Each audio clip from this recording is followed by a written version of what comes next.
Let's do it.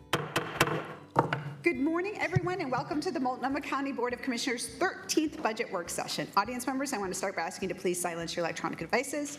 For those presenting today, please turn your mic on when you begin speaking and off when you've completed your remarks. And for all presenters, please state your name for the record before speaking or responding to questions. And Commissioner Berman-Edwards, I believe you had something to pass out. I do. I have an amendment and a budget note. The amendment relates to a day center restoration, and then the budget note relates to an issue that I brought up yesterday, the decarbonizing of the county operations, including fleet vehicles, and just asking the Office of Sustainability in coordination with the Department of County Assets to present a draft administrative rule regarding sort of fleet as we replenish the fleet, looking at how we would eventually electrify, make progress on electrifying our fleet. Thank you.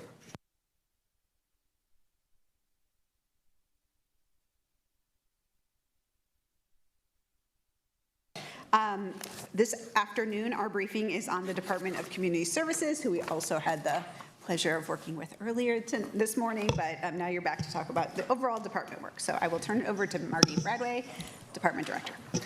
Good afternoon, Chair Vig Peterson and Commissioners. My name is Margie Bradway, Director of Community Services. I go by she, hers. It is my pleasure today to be here to present the DCS FY 2027 approved budget. I am presenting this budget today on behalf of DCS, and I want to say that I am so proud to represent DCS. Every day I see our teams working in the field, working in the office with a level of dedication that goes far beyond a paycheck, whether it's responding to a winter storm at 3 a.m. or helping a person with a disability to register to vote, finding a beloved lost pet, or navigating a complex engineering issue. Our staff treats every interaction as an opportunity to build trust with the public. The budget proposal before you today has gone through a result of a rigorous internal review. We have looked for efficiencies, prioritized frontline workers, safety and equity, while staying focused on investing in the long-term stability rather than short-term fixes. While this budget captures the work of DCS that we need to do today, we are also preparing for the challenges of tomorrow. This forward-thinking approach is captured in our new DCS strategic plan, which I'll cover in more detail later. For now, I'm going to cover then the agenda.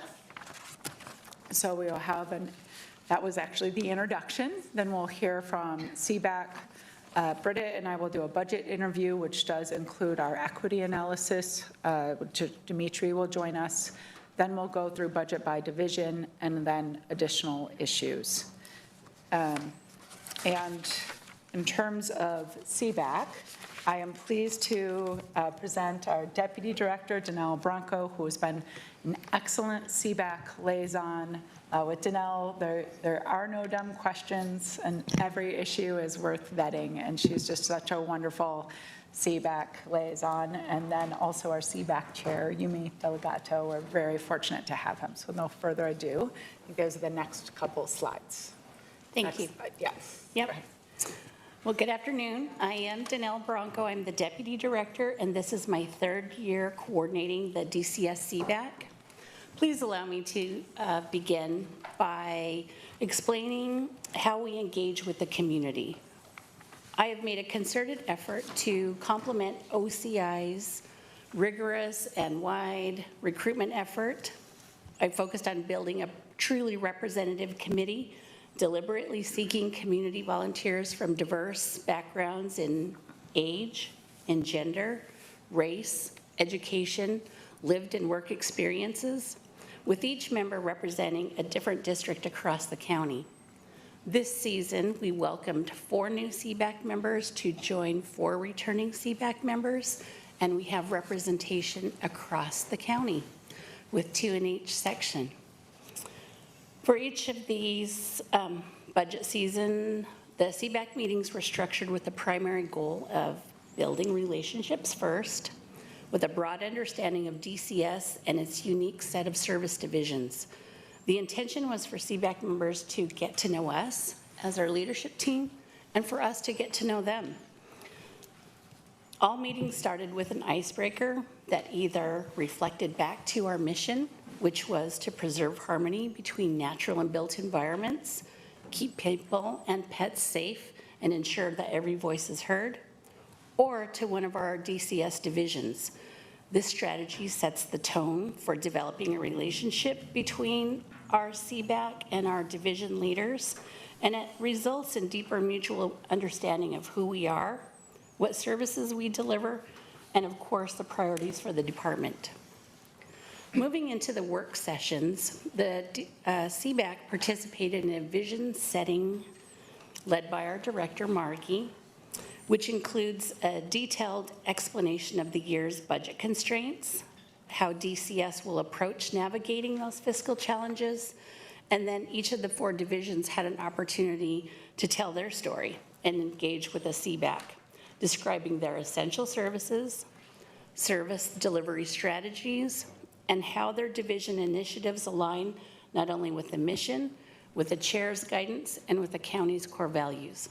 And I'm really happy to introduce our CBAC members. Joining us today is Yumi Delgado. Jim Abels represents District 1.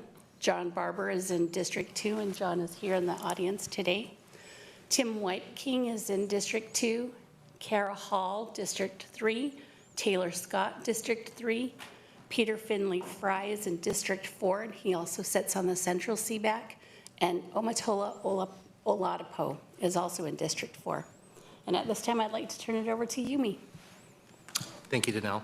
For the record, my name is Yumi Delgado. I use pronouns like he and him, and I have the pleasure of serving as the chair of the DCS CBAC. This is my second year as a CBAC member. I want to begin by thanking Director Bradway, Deputy Director Bronco, and DCS staff for their assistance and their expertise throughout this process. I also want to commend DCS leadership and the Office of Community Involvement for their work to assemble a CBAC with diverse representation across all 4 districts and all walks of life. Our CBAC convened regularly from November of last year until February, using the chair's guidance, the county's core values, and the county's equity framework. We identified 3 core priorities for this year's budget, recognizing the department's broad range of disciplines. Those priorities are to uphold our moral obligation to reduce harm through the work of the Animal Services Division, maintain positive momentum in the Land Use Division, and safeguard our electoral process through the work of the Elections Division, understanding that the Transportation Division has other funding sources that are not tied to general fund. These 3 priorities guided our program offer recommendations for this budget cycle, also taking into consideration the cost to benefit ratio of some smaller interventions and the potential cross-department impact of eliminating filled positions. I want to thank the chair and the commissioners for including the majority of these recommendations in the budget, which makes my job substantially easier today when I come to talk to you. Next slide, please. Okay. So in the Animal Services Division, as mentioned, it is a priority for our CBAC that we continue to meet our moral obligations. Animal Services has a unique charge within DCS's portfolio in that its work directly impacts the quality of life and the potential for suffering of this county's most vulnerable animals. Maintaining the gains that MCAS has achieved in recent years was a top priority. One of the highest priorities for the CBAC was the restoration of funding for the enrichment program, which represented 3 filled positions that have a critical impact on animal quality of life and adoption rates at MCAS. We were pleased to see, I think now all 3 of these positions proposed in the budget. And I will note that 2 positions is great, 3 positions is better, right? I would say that we want animals to have 100% of quality of life, not 2/3 quality of life. We also supported restoration of the recently vacant client services support and field services dispatch positions, understanding that in this year's budget, filling vacancies is likely not feasible. We just wanted to call that out. In land use, it's crucial that we maintain momentum. The Land Use Division has made remarkable progress in the past year to reduce permit wait times and improve service delivery. We must maintain that positive momentum, especially as the county faces a long and challenging road to economic recovery. Providing efficient land use services is one of the few levers, in my opinion, that the county can pull to add new assessed value to the tax rolls. So to that end, we recommended and we're pleased to see total restoration of the Planner 1 position. Although I do want to note that, last year we raised fees 54% to pay for the creation of that position. This year, I believe we're proposing to raise fees 28%, which in effect is doubling the rate of land use fees. So essentially, we are asking consumers to pay for the same position twice, right? I think that will present a challenge for consumers. We also recommended funding for the one-time only addition for zoning code improvements, which is a very low cost but relatively high impact project. Next slide, thank you. In elections, it's an election year, as I think we're all aware. The Elections Division successfully implemented ranked choice voting in the city of Portland in 2024, and it must now do so for the entire county. I think we all acknowledge that now more than ever, we must maintain trust in the elections process. And to that end, we recommended the restoration of the voter pamphlet distribution program, as well as one-time only additions for ranked choice voting and ranked choice voting outreach. These are crucial services that we need to make sure we're providing countywide as we head into this election cycle. All of these are critical to maintaining a robust, safe elections process in an election year. We also advocated for one ongoing addition for GIS support. I know that this can be an extremely challenging time to propose an ongoing addition, but we chose to advocate for this position because we believe it represented an outsized cost benefit for the investment. Not only are mapping errors costly, but the reputational impacts of having to mail new ballots following a mapping error can substantially erode voter confidence. Lastly, I think this is our last slide. I want to thank the chair and the commissioners for accepting almost all of our recommendations. I do want to note the impact of some of the pay-fors in this budget. DCS is a relatively small department and has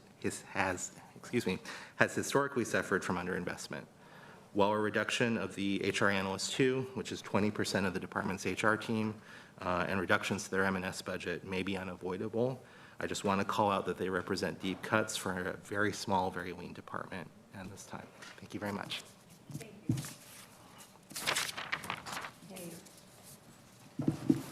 Yeah, no, we would just appreciate the work of you and everyone on the CBAC team. And I actually, I haven't seen this with other CBAC recommendations, but I like that you did what was in the budget and what wasn't. I think that's a really good way for us to get that information. I mean, I knew what was in there, but for everybody to see what was included. I appreciate that, Chair. Thank you. We'll make sure to carry that process forward into next year. Thank you. Thank you so much. Yeah, we're very lucky. Yumi is very thorough and detailed, so thank you for all your work. Okay, I think you stay here, Danelle, with Dimitri coming up. You're staying in the hot seat for a little while. Okay, next slide, please. We're going to through the director's office. All right. Okay, I'd love to have you here. Okay, so I'm going to give an overview of the proposed budget along with Britta. So next slide, please. So just to recap, I think familiar with our department, but we serve every person and every pet in Multnomah County 7 days a week. We have 4 very distinct divisions, but a significant opportunity to improve the daily lives of those who live, work, and play in the community. Our work is guided through our core values of safety and equity, and our commitment to customer service ties us together. Next slide. In DCS, we care personally about each other and the work we do. We have approached our daily operations and how we do our work, what we call the 3 Cs, and now the 4 Cs.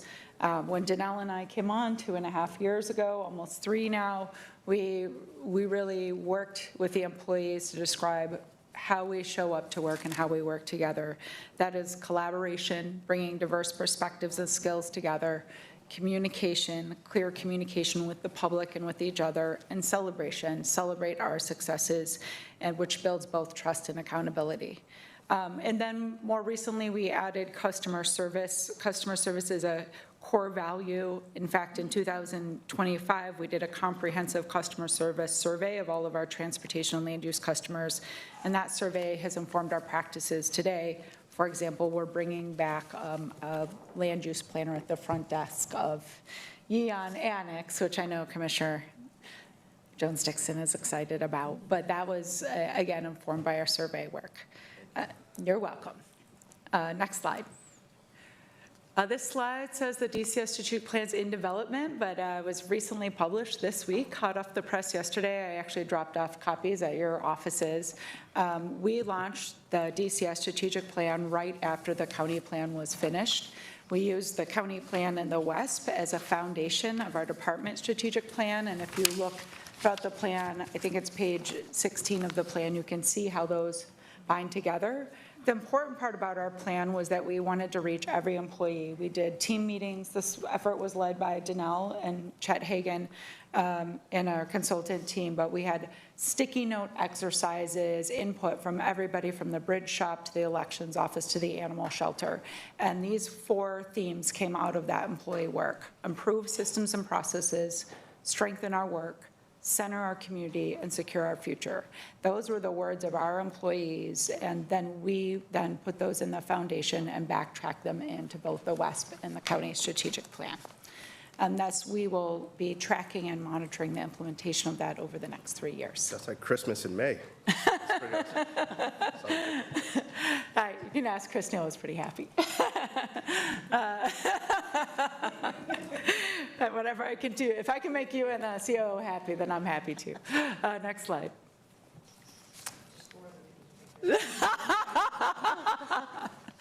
All right, we'll see what we can do. I've got the rest of the PowerPoint to go. So in terms of the DCS budget approach, we launch every budget cycle with a DCS Managers Workshop, and we talk about our values there. With that workshop, I write a letter to all managers outlining the approach that we're going to take to both developing program offers and constraint proposals. We have 6 core services that we talk about. First and foremost, we focus on essential services or core services. This is really what is our frontline work. What are we required to do? Well, of course, we prioritize equity, which Dimitri will get into in a short minute.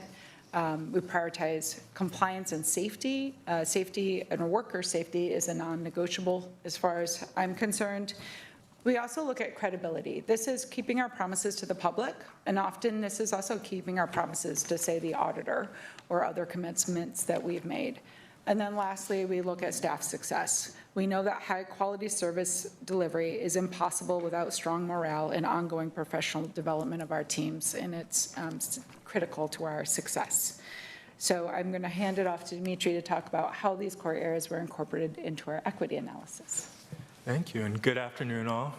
For the record, my name is Dimitri Maddox, he and him pronouns, and I have the privilege of serving as the Equity and Inclusion Manager for each of the divisions within the Department of Community Services.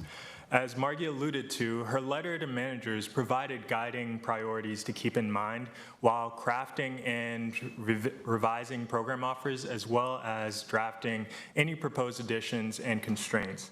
In order to facilitate a process where our values have a more direct impact on our decision-making, we integrated all 6 of these priorities, so core services, equity, compliance, safety, credibility, and staff success, into our equity analysis matrix.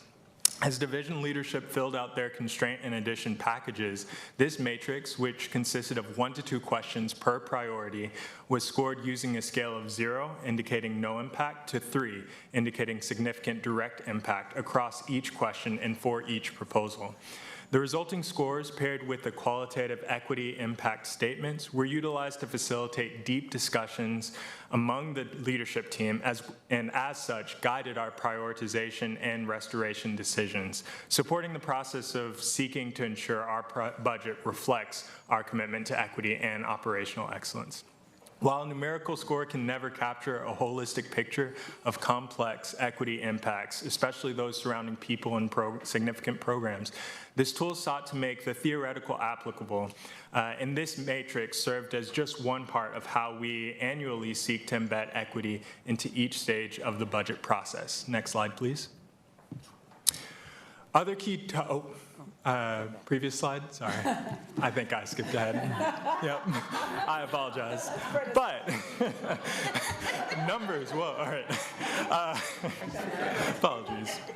Well, with that being said, other key touch points within our process included, as Margie discussed, collaborative workshops, which align managers with budget expectations, as well as allowed us to review the 5 Ps of the equity empowerment lens as it relates to the budget process, and practice drafting program offers with plain language rather than utilizing overly technical jargon, doing that together. Additionally, we share the ODE Equity Toolkit and partner with division leadership to develop equity statements within the program offers.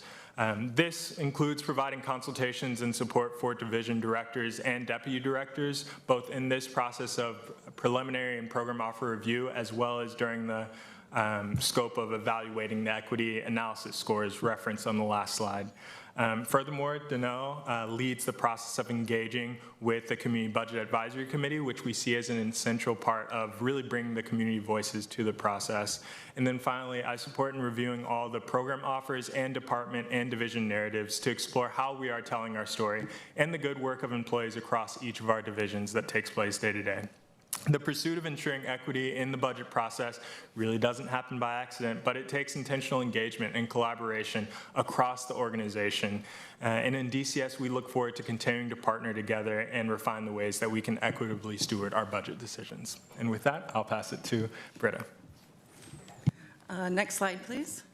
Hello, Chair Vigit Peterson and Commissioners. My name is Britta Shinsky. I use she, her pronouns, and I'm the Finance Business Services Manager for the Department of Community Services. And it's a pleasure to be with you this afternoon. I'm going to move through these next few slides fairly quickly. You've seen them all for other departments, and just do some high-level stuff so we can get into the good stuff with our divisions. So our approved operating budget is $147 million going into fiscal year 2027. It might look a little concerning that this is almost a 20% decrease, but that is because of transportation capital, which we went over this morning, capital expenditures going down, and I have a couple more slides about that. Our overall FTE decreased by 2. That's a net between reductions in general fund and a couple investments in transportation, which we will get into. We did get $1.4 million of one-time ongoing, one-time only, and no additional ongoing investments. Next slide, please. Okay, you will see here that our general fund appears to stay pretty flat, but when adjusting for inflation at our current service level, it's a reduction of about $957,000 in ongoing, with a little over $700,000 investment in one-time only. The majority of those one-time only investments are in elections, with $100,000 in land use planning, which we'll get into. Our federal and state stayed the same. It doesn't usually fluctuate too much, although it looks, anyways. And all other funds, this is really all transportation. And like I was explaining, the drop is because of capital expenses decreasing, which if we go to the next slide, please. You can see for transportation, their capital expenses have stayed steady, whereas, did I say capital? Operational expenses have stayed steady, and capital expenses have decreased because we're not doing bridge capital next year. We're focused on doing our bridge capital improvement plan. So that's the gap there, and it's such a big part of our budget that it kind of throws off all the aggregate numbers. Next slide, please. So this is our FTE trend going back to fiscal year 2019. For many years, DCS was either flat or declining in FTE. The dip you see in fiscal year 2022 is because COVID really affected our gas tax income, which resulted in many layoffs in transportation. Since that year, we have graciously received FTE investments in animal services and continued to restaff transportation to pre-COVID levels. Okay, next slide, please. This is another one that's really thrown off by transportation being such a large division. It would look different if we just looked at it for county general fund. In our county general fund, personnel is by far our largest, but because contractual services also includes our revenue sharing with the cities, that's about 36 million. It really throws things off. And then as well with internal services, that includes our debt payments, which is why it shows our internal services are so large. And now I will pass it back to Margie. Thank you. Yeah, thanks, Britta.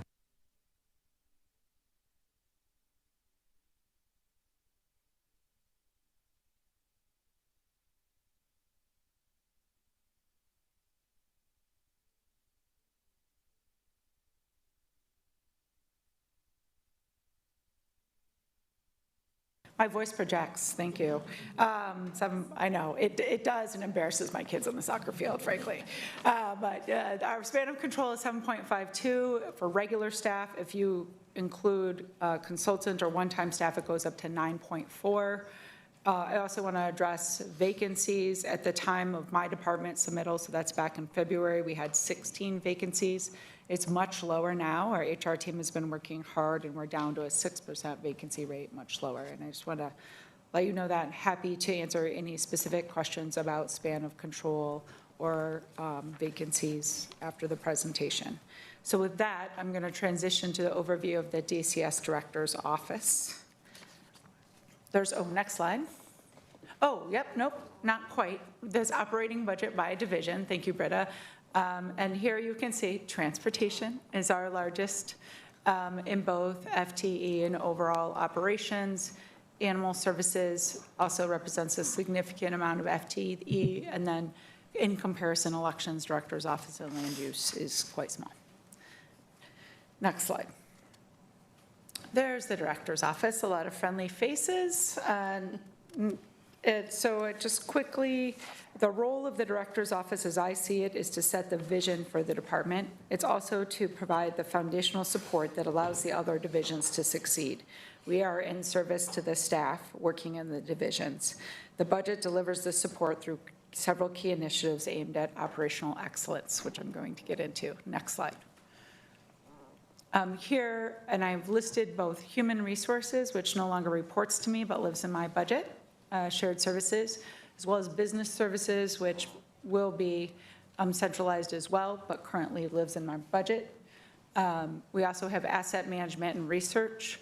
We have 2 service districts you hear about from time to time. Our equity program, led by Dimitri, our safety program, led by Danelle, and key strategic and planning initiatives, including Advanced Vision, community advisory groups, led by Taylor Steinbach. And we also have, yes, he's looking for Taylor and Tina. Go Advanced Vision. Next slide. So overall, the director's office did take a significant amount of cuts compared to the other divisions, and I'll get into it, but we prioritized frontline staff. You can see there that we're taking, in this chart, Britta can help me out a little bit with, but we're taking a 5% reduction in director's office, which includes both general fund and indirect. I'm looking at you, Britta, correct? Yes, and as well as a reduction in 2 FTE in the director's office. Yeah, if you go by our current service level, if you combine general fund and all other, which is indirect, our total reduction in the director's office monetarily is about 12%. Correct, 12%. So if you compare our, again, you may or may not remember from last fiscal year that we made the hard decision to take most of the cuts in the director's office. We took a 12% last fiscal year. We're taking a 12% again this fiscal year. Again, prioritizing frontline workers. So the money that was used for the strategic plan this year will no longer exist next year. Next slide. In terms of how our director's office budget, again, not only do we set the vision and through operational policies, but really we are key to delivering both the county strategic plan and the WESP. We host manager trainings for a year. This year, we really focused on the intersection of psychological safety and accountability, and how do we give feedback in that space for our managers. We led the effort on 360 reviews. We updated our onboarding process. Danelle and Tina, or actually Dimitri and Cynthia all led that work. With Dimitri's leadership, we started state interviews and pulse checks, which are both key WESP initiatives, as well as manager check-ins. These are all things in the WESP, and they're all led from the director's office. We also just constantly strive for operational excellence. So an example of that was we did a digital signature initiative to make sure we're all using digital signatures, but they're safe and secure and using a consistent format. While these things are small, they really matter in terms of efficiency and overall department. And last but not least, we prioritize safety and emergency response resources to protect our own workforce and the public. Next slide. In terms of outcomes, we measure our staff success and our 3 Cs through our employee survey results. I'm very proud to share that between 2023 and 25, we saw significant growth in major key metrics. Recognition for good work jumped from 70 to 83%. Job satisfaction and pride working for the county rose to 93%. Belonging within the department increased to 91%. I get a little choked up seeing these results because we've worked really hard as a team, the division managers, Danelle, Dimitri. We love each other. So, okay, you're getting choked up too. We've worked really hard to improve the culture in DCS, and so I'm proud of that. I'm very proud of that. I didn't expect to get choked up, but I think what you put your effort into, you see the results. And so we put a lot of effort into improving the culture in DCS, and we're happy about those results. I don't know why I'm getting choked up. Next slide. Okay, move on. Because you're a Because you worked really hard. Proud of all of us. So, yeah, I do. Yeah. Those are good things. So with the director's office, you know, our challenge is that our frontline staff as a whole, the overall department, our frontline staff are exhausted. We've seen an uptake in increase of intakes at MCAS. We've seen an uptake in registered voters at the election office, increase in administrative hearings and land use. And so as hard as it is, we have to take the majority of those cuts in the director's office. So our challenge is that our frontline staff are overworked, underpaid, and exhausted. Our solution is that we continue to take cuts in our own department. So that is reductions in travel training, reductions in our own material services, reductions in our safety and equity programs and professional services, including 1 FTE in human resources, and a reallocation of staff from the director's office to transportation. Next slide. So this basically repeats in a chart what I just went through. So you can go to the next slide. So with no further ado. I'm sorry, can we ask questions before we go to the next? Yeah, that was director's office. Yeah, I was just going to go back and look. What was, because that first number had the capital in it.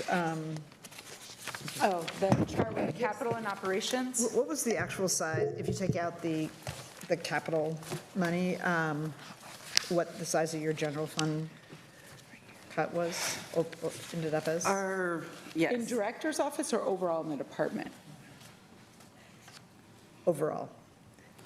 Overall in the department, net, it was 257,000. But, well, I'm sorry, what was the percentage? So I'm assuming you had a 5% constraint? Yeah. Yes, correct. Yeah, we have a. Where did our general fund end up after the Yeah, chair's like office? what percentage? It was around a 2.9, correct? Yeah, if we. Right, okay, Christian's Our nodding her general- head. Yeah. Yeah, so we went from like a 5 to a 2.9. Okay, great, thanks. Okay. I love when I get a nod from Christian. Okay, where were we? Now we are transitioning, transitioning to animal services. That's why she's hiding from me. I'm pleased to introduce Director Erin Grayhack. Good afternoon. Good afternoon, Chair and Commissioners. My name is Erin Grayheck. I use she and her for my pronouns, and I'm the director at Multnomah County Animal Services. Next slide, please. Multnomah County Animal Services protects the health, safety, and welfare of pets and people in Multnomah County and provides services 365 days a year. Multnomah County is home to over 350,000 households, an estimated 66% of which have pets. There are over 445,000 owned cats and dogs in Multnomah County. In our time together this afternoon, I'll highlight fundamental work in the following areas: animal health, field services, adoption services, community outreach activities, our foster program, and our volunteer program. Next slide, please. As you can see in this slide, there's a slight decrease in our budget from fiscal year 2026 to fiscal year 2027 in terms of general fund revenue and FTE, and that is due to the budgetary constraint environment. I'll discuss the FTE reductions in further detail in subsequent slides. I also want to acknowledge in our time today that in Board Resolution 2026-009, we did make some modifications to our fee structure, and I just want to point out that these changes did not significantly impact our budget.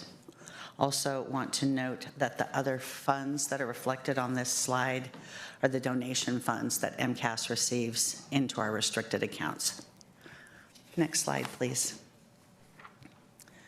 This year's budget maintains continued support for sheltering nearly 7,500 animals a year, a number which continues to grow at an average rate of 15% each year. It supports licensing activities, which provides a preventative public health and safety service through its connection to rabies vaccination requirements for dogs and cats. Licensing also facilitates our ability to identify and contact the owners of found animals in care, resulting in higher return to owner rates for found animals than would otherwise occur. Adoption and outreach programming, which enhance the lives of more than 2,900 animals a year by finding new homes and raising community awareness of shelter programs and emerging animal needs. And finally, a transfer program that works directly with transfer partners in the community, including Oregon Humane and the cat adoption team, as well as a number of independent rescues who accept over 1,900 animals each year to place for adoption through their programs. Next slide, please. Additional ways that this budget supports the critical work at MCAS are volunteer services, field services, and animal health. The impact of the volunteer program is seen in hands-on support in the shelter, everything from laundry to kennel cleaning to animal handling to administrative tasks, equating to the equivalent of more than 37 FTE of donated services, as well as foster volunteers who provide care for over 1,200 animals receiving care in a home setting throughout the year. Our field service officers responded to over 7,700 dispatch calls in fiscal year 2025. And finally, I'd want to provide some examples of the impact of the board's investment in our animal health program in the current fiscal year. Our animal health staff provided over 16,000 veterinary exams, and the big news, the spay and neuter program has achieved the goal. Now I'm getting emotional. Has achieved the goal of being able to provide spay and neuter services for pets in care. Either prior, yeah. That was huge. That's Thank huge. You. Just thank you, Chair. Either prior to adoption or if not prior, then the pet leaves the shelter with a surgery appointment scheduled within the next 1 to 2 weeks following discharge. That delayed appointment is usually due to the age or health of the pet and not about availability of surgical appointments. Additionally, every pet owner that was on the backlog list of pets that were adopted out from July 1st to the present time has been contacted, and all that have responded to our outreach, their pet has either had surgery or will have surgery by May 23rd. Our staff have worked hard, and we're appreciative of the investment. So thank you. Jeez, Louise. I was there, I think the DAG was there the day the last person got off the wait list, and the staff was so happy about that. It's a big deal, and so thank you, all of you. Next That was slide. last year's budget investment Yeah. for those watching, yes, thank you. Next slide. All animal service programs are focused on achieving the most appropriate outcomes for animals who come into our care. With the rise in intake for the last several years, we have identified adoption as our main priority. While return to owner is the most just and humane outcome for most pets, the majority of pets that come into the shelter are stray, and adoption becomes a critical tool for a successful pathway. Over the last several years, we have built a successful adoption program by using creative specials, social media outreach, partnering with county communications, and strengthening our partnership with other agencies and transfer partners. Next slide, please.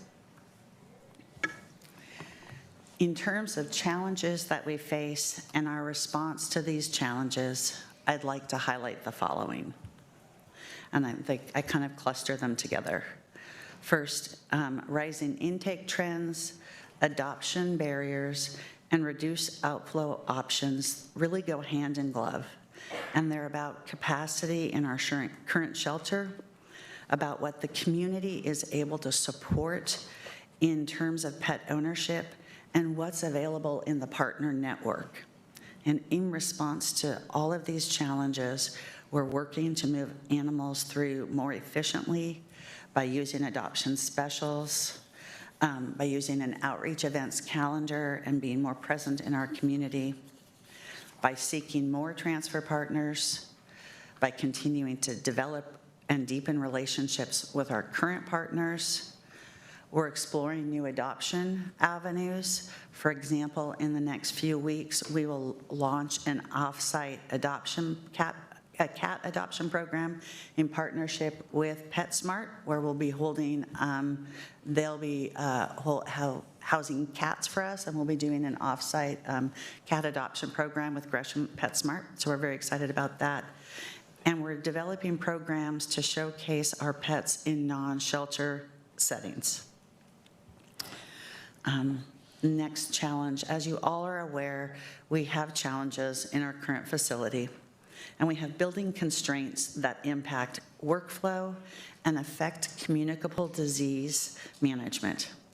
We continue to seek creative solutions to our current site, and we're working with DCA and our finance partners and department and county leadership on new shelter development with an eye to the future.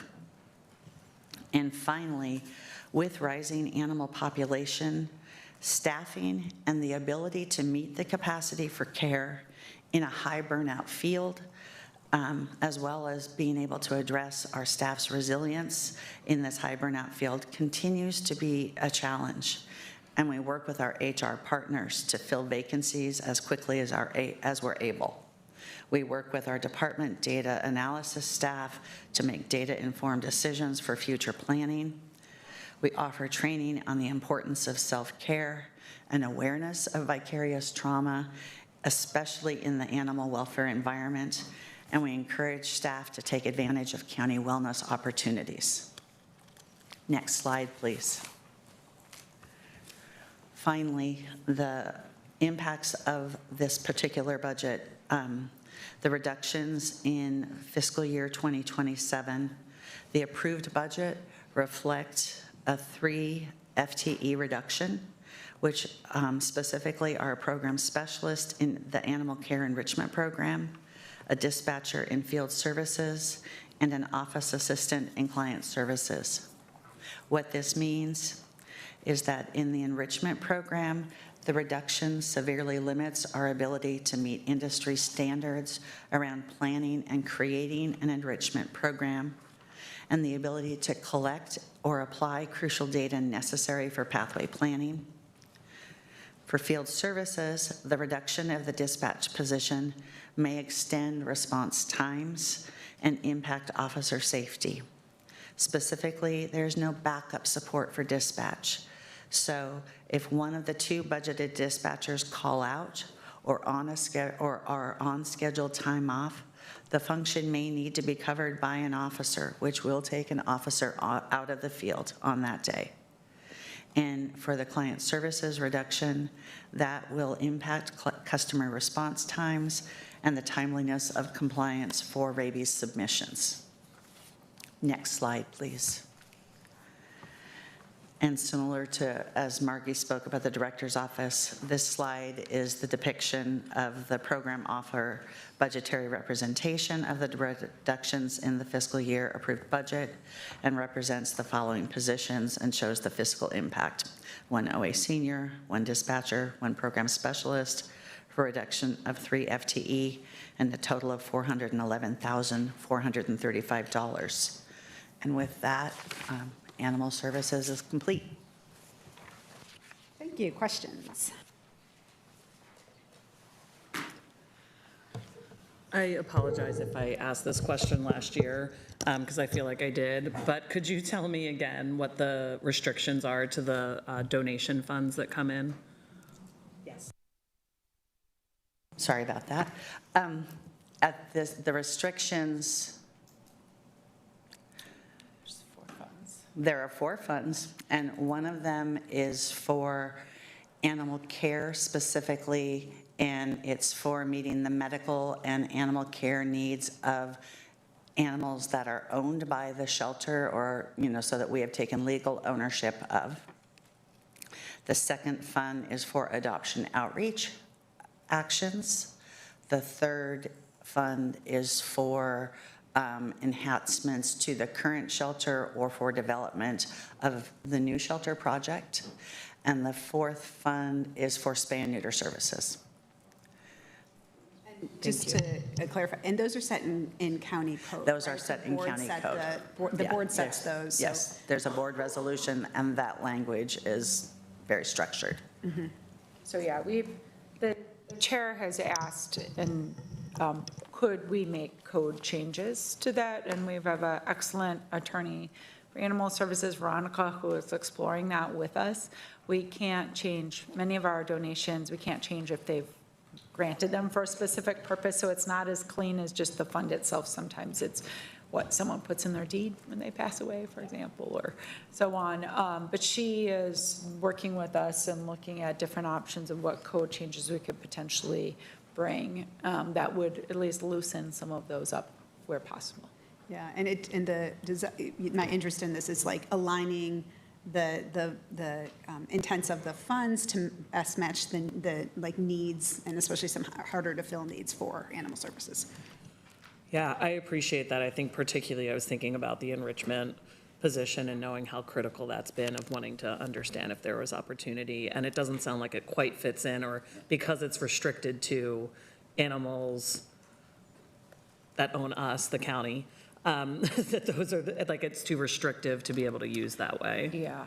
Okay. Yeah, the only other thing I would say is we do have one position on donation funds, but there's risk to that because essentially it's one-time funding. Yeah. And so we just have to be really conscious and careful when we use this resource to put a FTE on. Yeah, absolutely. Yeah. Thank you. So I have a question, but I'm going to just start with a comment. First of all, I really appreciate all the progress that's been made. When I got on the commission, I was following 2 audits and a lot of recommendations, and I know it was really hard for a while to hire veterinarians, and the staff you needed, so it's super heartening to see the progress is made. As somebody who loves animals, to see that we're providing better care for those animals in our care. So thanks to the staff. I love seeing the statistics. I'm going to ask for a refresher. In the last year, as part of the budget process, I had the fee study, and we found a shocking rate of noncompliance with licensing of people not, and I had a whole bunch of people that whenever I raised it, providing self-confessions that they hadn't licensed, like they meant to, it's going to happen, or they were just about to drop it off in the mail. Can you tell me, like, just remind us again, like, where we are at that? Because Yeah, I can talk, well, and now like Director Grayheck also. I know speak it's to still this. tied up with the rabies. There's a two-pronged problem with pet licensing. The first is a state policy issue that, just as a refresher, it's tied to the vaccine, rabies vaccine. It is time to submit legislative concepts, and we are submitting a ledge concept to GR to explore what it would take to bifurcate that. I think that we've taken a run at that before, but we're not going to give up on that one, to at least explore. And then the second is creative ways on compliance. And I know Aaron's talked to a couple companies and done some more outreach on how we could increase that compliance, but we haven't signed any contracts, correct? Yeah. Correct, yeah, we're still in the exploration with a company who would help facilitate the licensing efforts. Yeah, so there's third-party vendors who would go out there and work with. So we right now, the current staff don't have the capacity to reach out to every vet and every care provider. So there's third-party vendor that would go out and potentially work with all these. But we have to make sure that there's an ROI on that contract, and we're bringing in more than we would be paying, and we're still going through that process. So do we have a timeline? Like, we could get back to will that even come to the commission, or it's just a staff level be decided? It's an operational issue, but I'm absolutely, happy to get back to you and give you a proposed timeline on that if. Yeah, maybe more Yeah, we'll get back like to you. informational versus getting the commission getting involved in an operational issue, but Yeah. it just seems like leaving money on the table. They're not high fees, and I think anybody who loses their pet and like calls the animal shelter really all of a sudden like, oh, did I pay my licensing fee? Yeah. So I think we have, it's not people don't pay it because it's so high or they're like opposed to it. I think it's more just, it's not convenient. It's actually hard sometimes to, not that I'm going to make a self-confession here, but it's hard to do that. I try and follow the rules of whatever jurisdiction I'm working in. So it would just be good to know when that we're thinking about starting, or like what barriers there are to pursuing that. Because again, I don't think it's people purposefully not wanting to pay it, or it's too high, and I know that there's, for those people who can't afford it, there's also waivers. So Yes. I'd love to get after that, just so that we know we're fully, the service we provide is, actually people are also paying for it who are pet owners. I was just going to add, anecdotally, one of my dogs ran away over Thanksgiving, and the only way she was returned to me is because she was registered. So. Yes, we need to feature you in a promo, Britta. Yeah, where's the Instagram when we need it? But yeah, okay, we hear you and we'll get back to you. Great. And again, I'm not expecting the commission to be approved. I just want to again appreciate you. I almost left with every single pit bull, so just know if you're ever trying to find places for pit bulls, I am definitely the weak link, so send them my way. That sounds like You're welcome to come visit anytime, Commissioner. And I think Commissioner Jones-Dishman was interested in some Gresham cats. We still love our two cats that are both from the Multnomah County Animal Shelter. And it's kitten season, everyone. Thank you. And now, elections. Before we jump in onto Yes. elections, I forgot to ask one question on Director's Office. Yeah, please do. I was just curious, in the other miscellaneous category in your first program offer, it's a pretty significant number, and I was wondering if we could get some detail on that. On the Program offer, director's office. yes. On what's in the director's office? There's a category, there's other miscellaneous of like 2 million something, I just wasn't sure what that was. 2 million.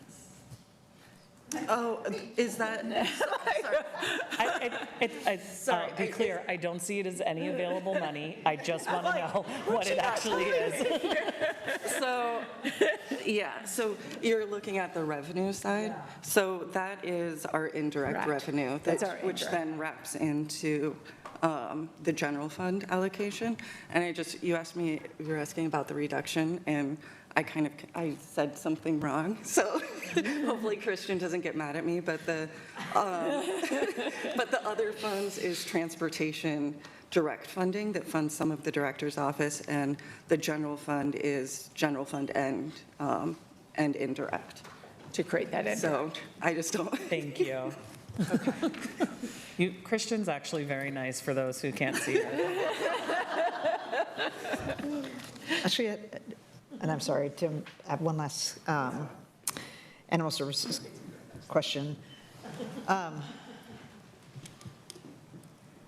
So last year, we had the whole issue with a quite expensive contract Yes. services provided for both foster, like emergency after-hour services for Yes. both foster. Yeah. Sorry, Tim. That's all right. But you can answer if you want. I'll give it a shot. No, you don't want to work with, no, that's all right. And so for both Yes. foster and stray, and I'm curious, were we able to negotiate a more reasonable rate or provide the service but stay within it? Yeah, the latter, and Erin can explain, she's done a great job. I did a job. Should be nodding. Twofold thing. We were able to provide care and manage the care of our stray pets through one of the donation funds, through Dolly's Fund, because the strays meet the definition of that fund, which helps then manage the $200,000 for after-hours Good Sam pets. And so we've been tracking the budget to actuals on that monthly. We did hit the $200,000 budgeted amount actually this week. And I spoke with Dove Lewis, so we came pretty close, which is not bad given the cost of vet care. And I spoke with Dove Lewis on Tuesday evening and have confirmed that they will actually assume through their charitable funds the costs for the after-hours Good Sam for the remainder of this budget year.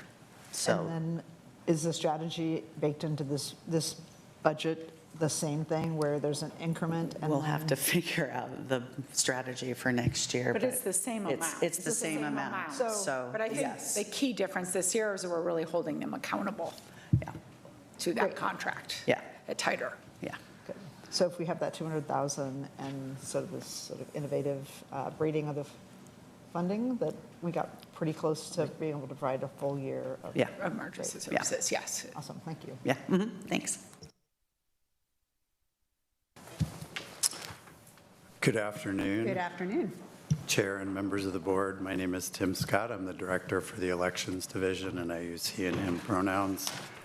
I also want to recognize that we're 63 minutes into a 90-minute presentation, and there's 2 other divisions that have to go. So I'm going to try to be as brief as possible, knowing that you all will have excellent questions, no matter how thorough I am. So next slide.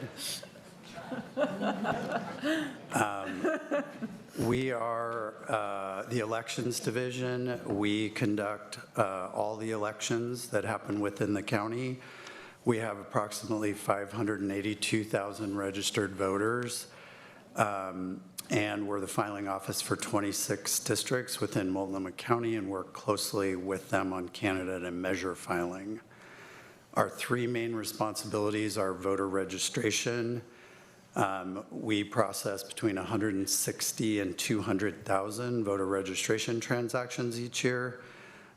Second, we conduct elections, including ranked choice voting elections for both the City of Portland and Multnomah County starting this November in 2026. And finally, we also manage the county's campaign finance contribution limits and disclosure program. We serve voters throughout the entire county, some of which reside out of state or out of the country at any given time. We maintain 32 official ballot drop sites throughout the county. All 19 Multnomah County libraries are drop sites as well. And we provide direct voter service at 2 different locations, the Dunaway Lovejoy Election Building, as well as the Voting Center Express in Gresham. Next slide. As we start talking about our fiscal year 2027 budget, I thought it was worthwhile to just cover some of the highlights from the ranked choice voting rollout in 2024. We were able to create 1.7 million impressions in our RCV voter education campaign. Our 16 amazing phone bank staff answered 16,500 calls over the course of about a month before the election. We tabulated a record number of ballots for any single election, given that we had the ranked choice voting page and the regular election page. And we expect that high level of work to occur in every even year general election.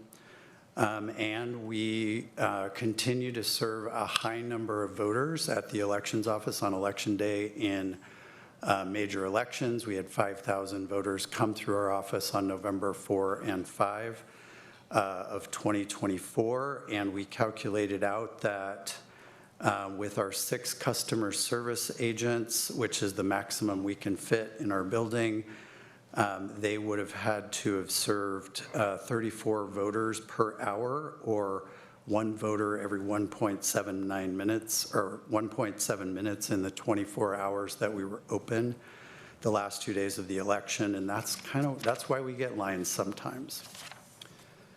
Next slide. This is our operating budget for fiscal year 2027. We have an increase of about $700,000.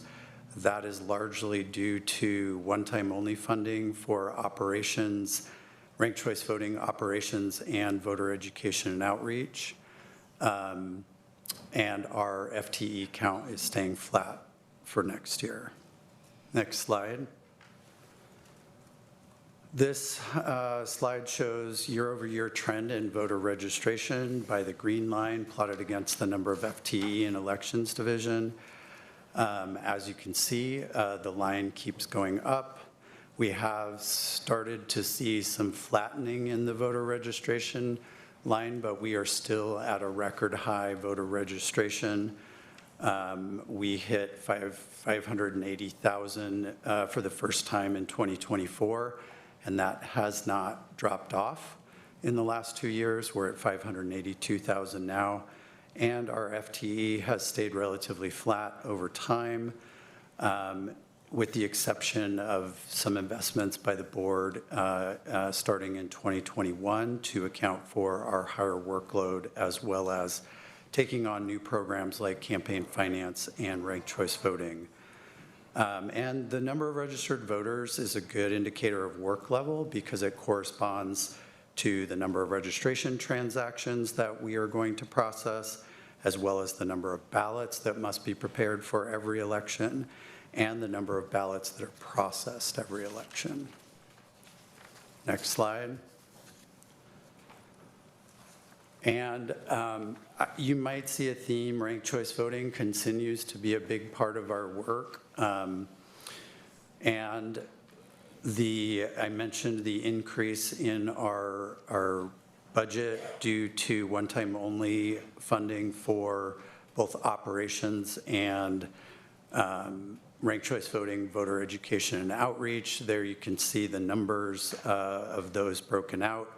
And that $340,000 is primarily for that second ballot page, what it costs to print and process that ballot page. And then the $260,000 is for ranked choice voting voter education focused on East County. And that includes broad voter education such as ballot inserts and direct mail postcards, as well as targeted outreach to communities in East County and other unincorporated areas outside the city of Portland. And the fiscal year 2027 budget also includes funding for our core services, which I've just mentioned, along with popular programs like our Voting Center Express, ballot tracking service, and printing and mailing a voter's pamphlet to every household in the county. Next slide. I wanted to highlight this outcome statement that elections put together tied to the countywide strategic plan. And this outcome statement speaks to the mission of the elections division. Transparency, accuracy, accessibility, and accountability are all important benchmarks for success in elections and building trust with voters. The KPI shown here is a key measure of success, both for voters and for our voter education efforts. The signature on mail ballot envelopes is a key security measure in Oregon elections, but also, unfortunately, it can also be a barrier for voters. In November 2023 research study of the impacts of signature verification in Washington state vote by mail elections by the University of Washington found that certain voter groups had higher rates of missing and non-matching signatures. Evidence showed that voters of color often have higher rates of ballot rejection than white voters. This KPI is important for elections to measure and attempt to improve so that more voters can be successful casting their ballot. And we are exploring multiple avenues of improving outcomes, such as redesign of the signature envelope, creating ways for voters to submit new reference signatures at any time, and improving our messaging around the importance of your signature in the voting process. I also want to point out that while these percentages are very small, they represent thousands of voters in some elections. For instance, in November 2024, more than 4,700 ballots were not counted because we could not match the voter's signature, and they did not respond to our request for a new signature. Next slide.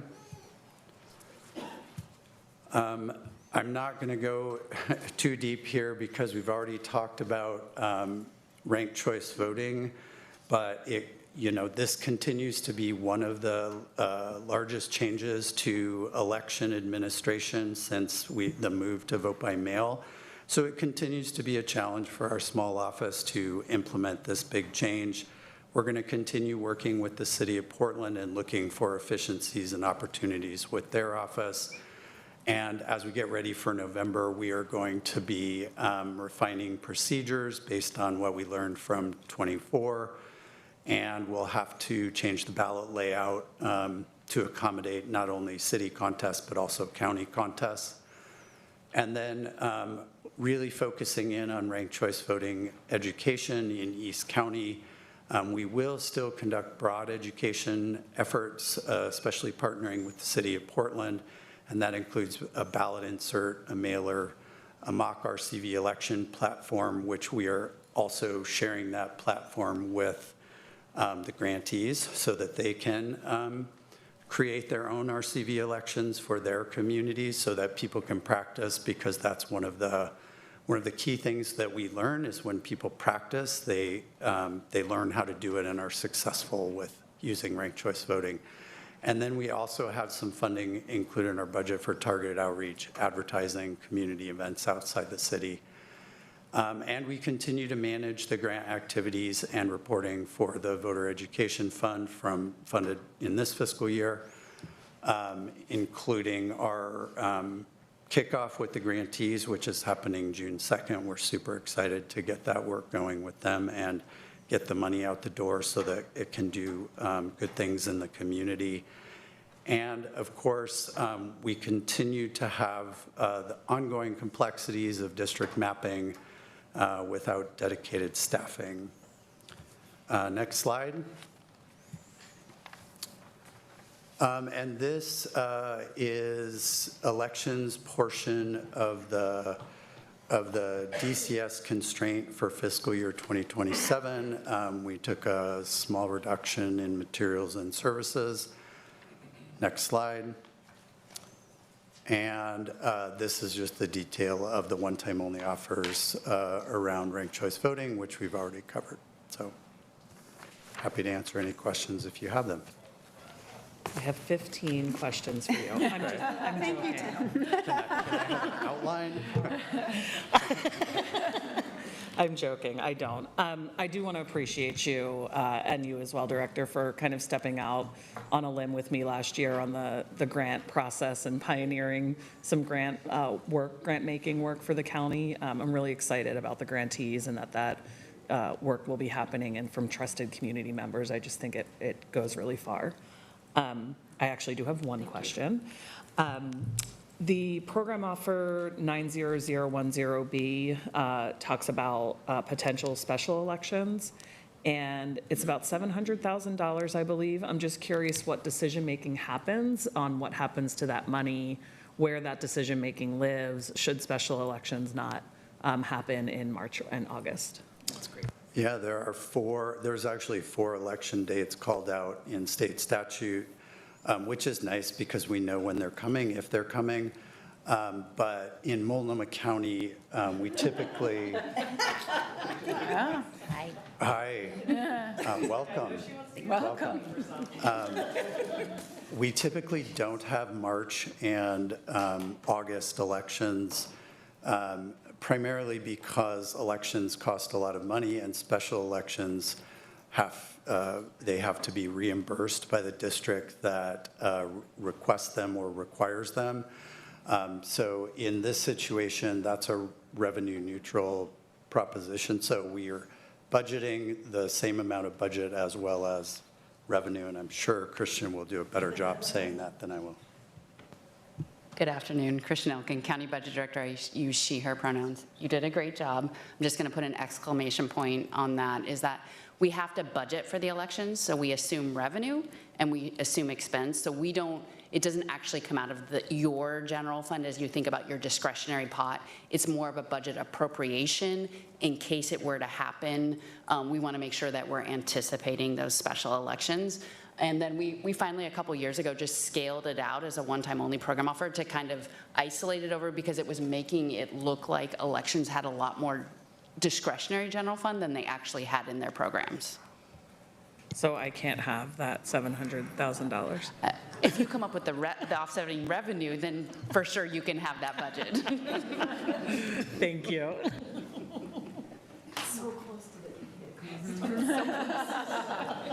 I see, okay. I know we're getting short on time, but I also just want to give Leah Benson credit for her work on standing up the grant program.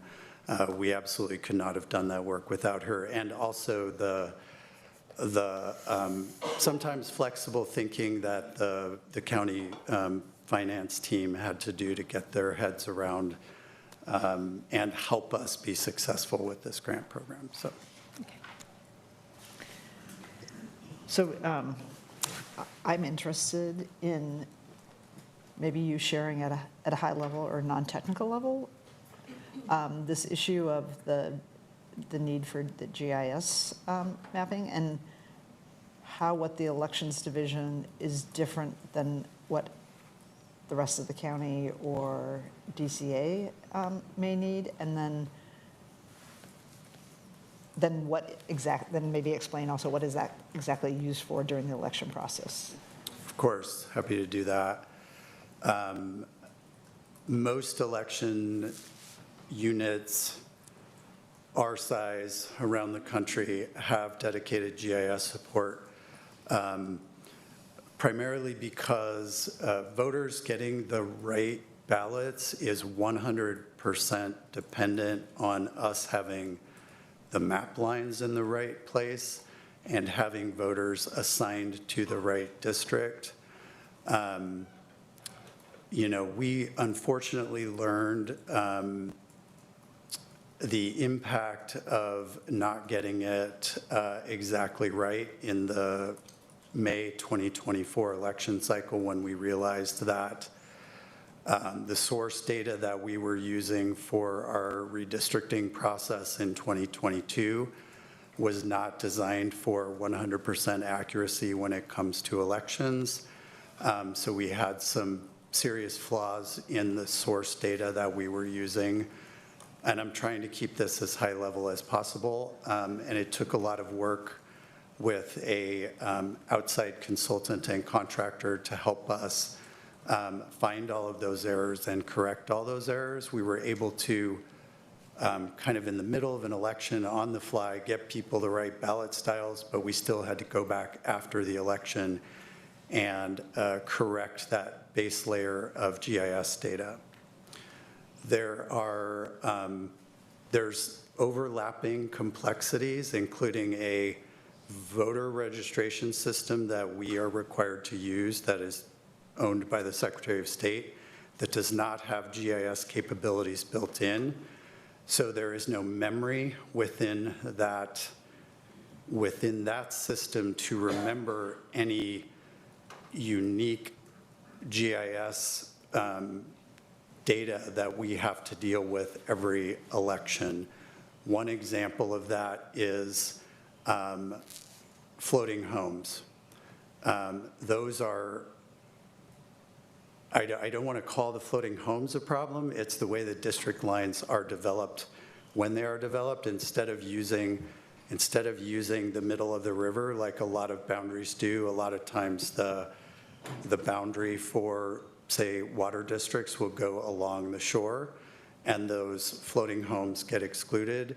We have to have some sort of like institutional memory within elections in order to remember that even though the district line says it's here, the floating homes are actually in the district, and that was by a 2015 act by that district to rectify a situation of residents of the district not getting to vote. So without that memory within OCVR, which is the statewide system that doesn't have GIS capability, we have to be able to do this once every 10 years. And we don't have the capacity within our office in order to maintain that institutional memory. Having a position that's dedicated will give us that ability to create documents that can hopefully give us that institutional memory over time. And then we also have 19 unique technology systems in our office, some of which can't be connected to the internet and aren't necessarily managed by IT. This position would also help us do some strategic management of these systems that all have to work together in order to make sure elections happen. Which means that it doesn't necessarily matter whether the position sits in DCA or elections, but it has to be elections specific because it's different than everything else. It's Dedicated to being a part of the culture of elections and learning kind of how elections work and the importance of mapping data. And prior to, was it 2022, we had a GIS expert. Someone who was GIS capable. We had a person in our office who did so many different things that were not really in a position description that could be recruited for. And so what we learned is when Eric Sample retired, and I will drop his name, that we had to, we necessarily needed to split his position into two. And then also we had to recruit for what was most important to us at the time, and the communications role and the candidate filing roles were the most important things at the time. But we lost that GIS. We've been working closely with Chet Hagan in DCS Director's Office to help have his team provide some of that GIS support, as well as County GIS. I'm not saying we don't get any support from County GIS. It's just a different. It's a different, yeah. Okay. Great, thank you. We've got 6 minutes. We're going to go over, so. Oh, shoot. Okay, land use, transportation might have to come back. Let's go to land use. Well, we've got, I won't have any questions about Okay, about transportation. that. Yeah, okay, so we've got land use. Yes, let's go to land use. Thank you, Tim. Okay. Thanks, Tim.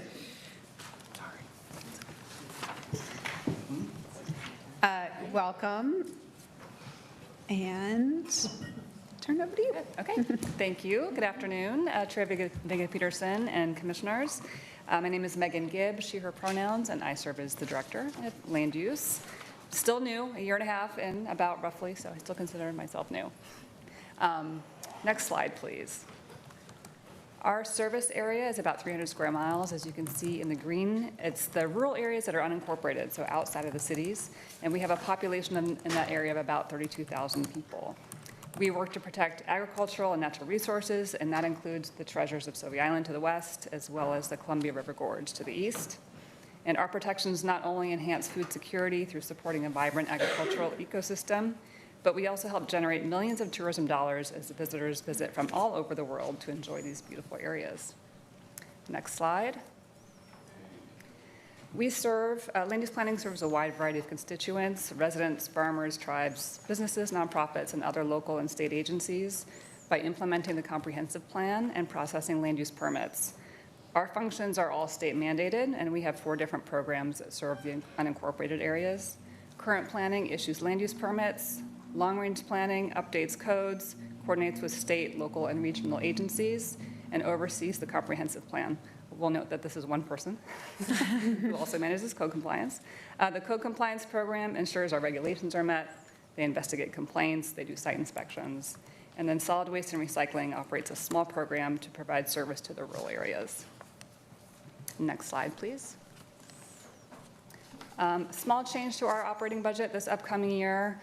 We've got, largely due to payroll increases, and then our FTE is remaining flat. So big picture, last year we had an additional FTE planner that was approved to help address service gaps and help us meet statutory deadlines for permits being issued, and we were able to maintain that position in this budget. Our program does also generate revenue. We've got about $700,000 coming in anticipated for fiscal year 27 in grants, and most of that, though, is permits. And this budget does reflect the permit increase that our CBAC chair mentioned, the 28% increase. Next slide, please. How our budget delivers, there's $100,000 of one-time only money to help us finish the zoning code improvement project. And I'll talk in more detail about that project shortly. It also, by maintaining that staff person that we received last year, we're able to have quicker response times to phone calls, in-person staff available at the front counter. And this time last year, we did not yet have a front counter open to the public. So that's a great improvement. And then, of course, reduced permit times, reduced time for permit approvals. Next slide. So the zoning code improvement project is our signature project and our most strategic initiative. Is the code is outdated, and it's been identified as the root cause of many of our customer service and operational issues. So the update is going to help us a lot in many different areas. The goals are to have it be consistent with state law, which is important, simpler and more flexible, aligned with county values, and have more equitable outcomes. Right now, our consultants are currently in the code rewriting phase. We did a significant amount of public input last summer. We've been working with the Planning Commission. We anticipate going back to the public this summer and fall, and then we'll be doing a briefing to the board in August. Next slide. Totally understand.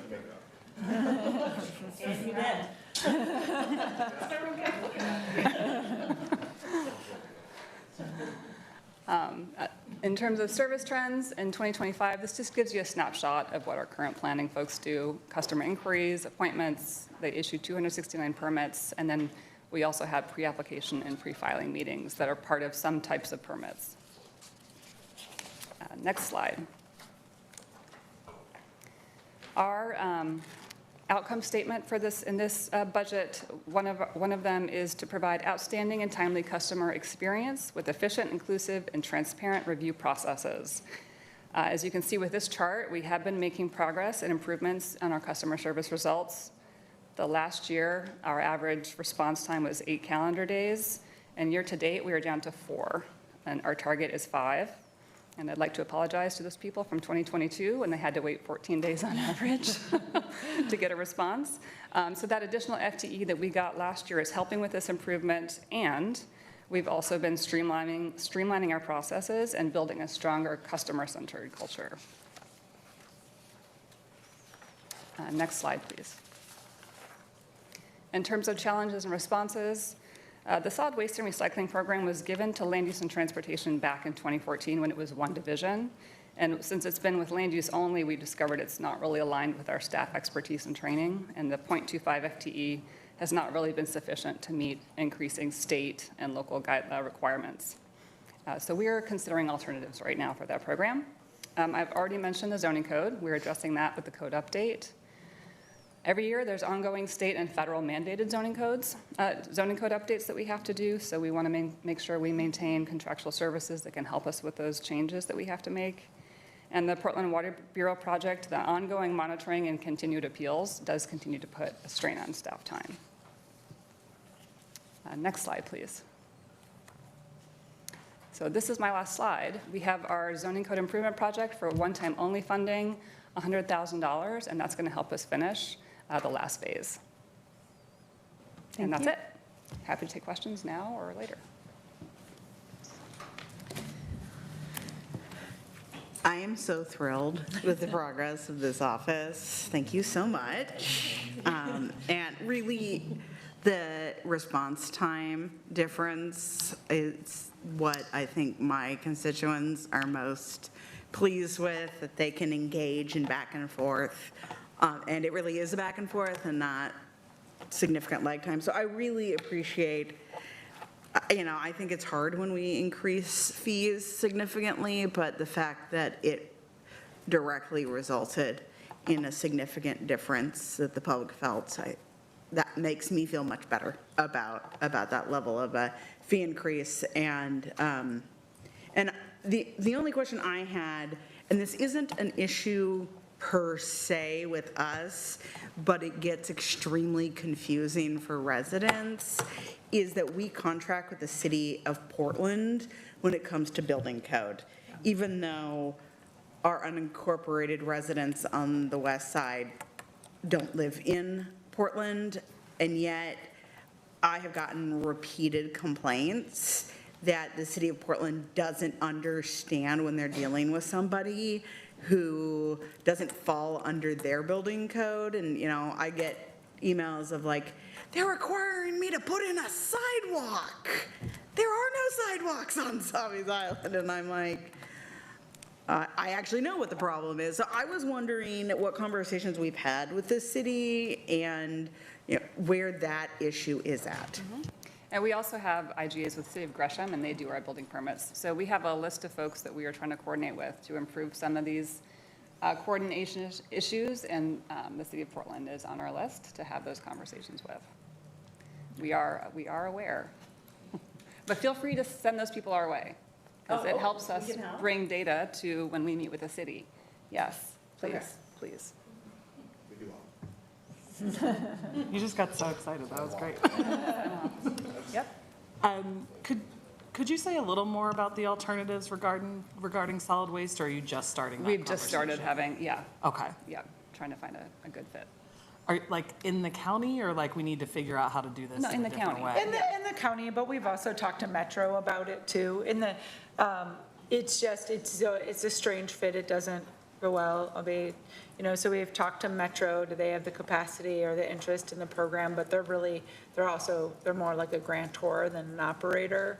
I'm not going to lie, we've talked to sustainability too, as in terms of a county home. I know John W. is sitting right over there, but, we've started to kind of, and then, of course, Department of Health, like, is there a better place regulatory? Because it is a strange fit for us, but we're early in those discussions.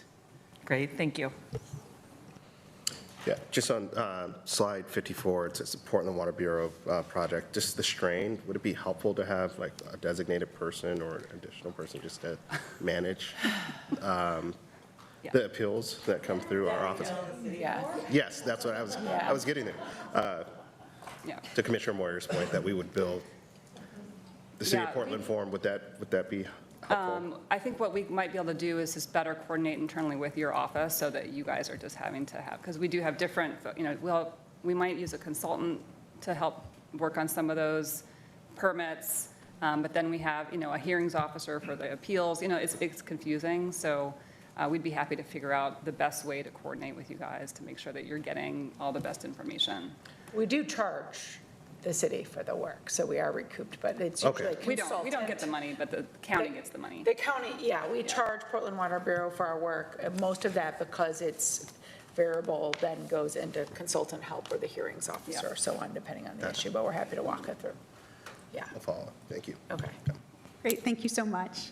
Great, it is great to see all the good work that's happening in And I there. just want to recognize the Deputy Director of Land Use, Alex, wave your hand. She's done a lot of work in current planning on those response times, so thank you, both Megan and Alex.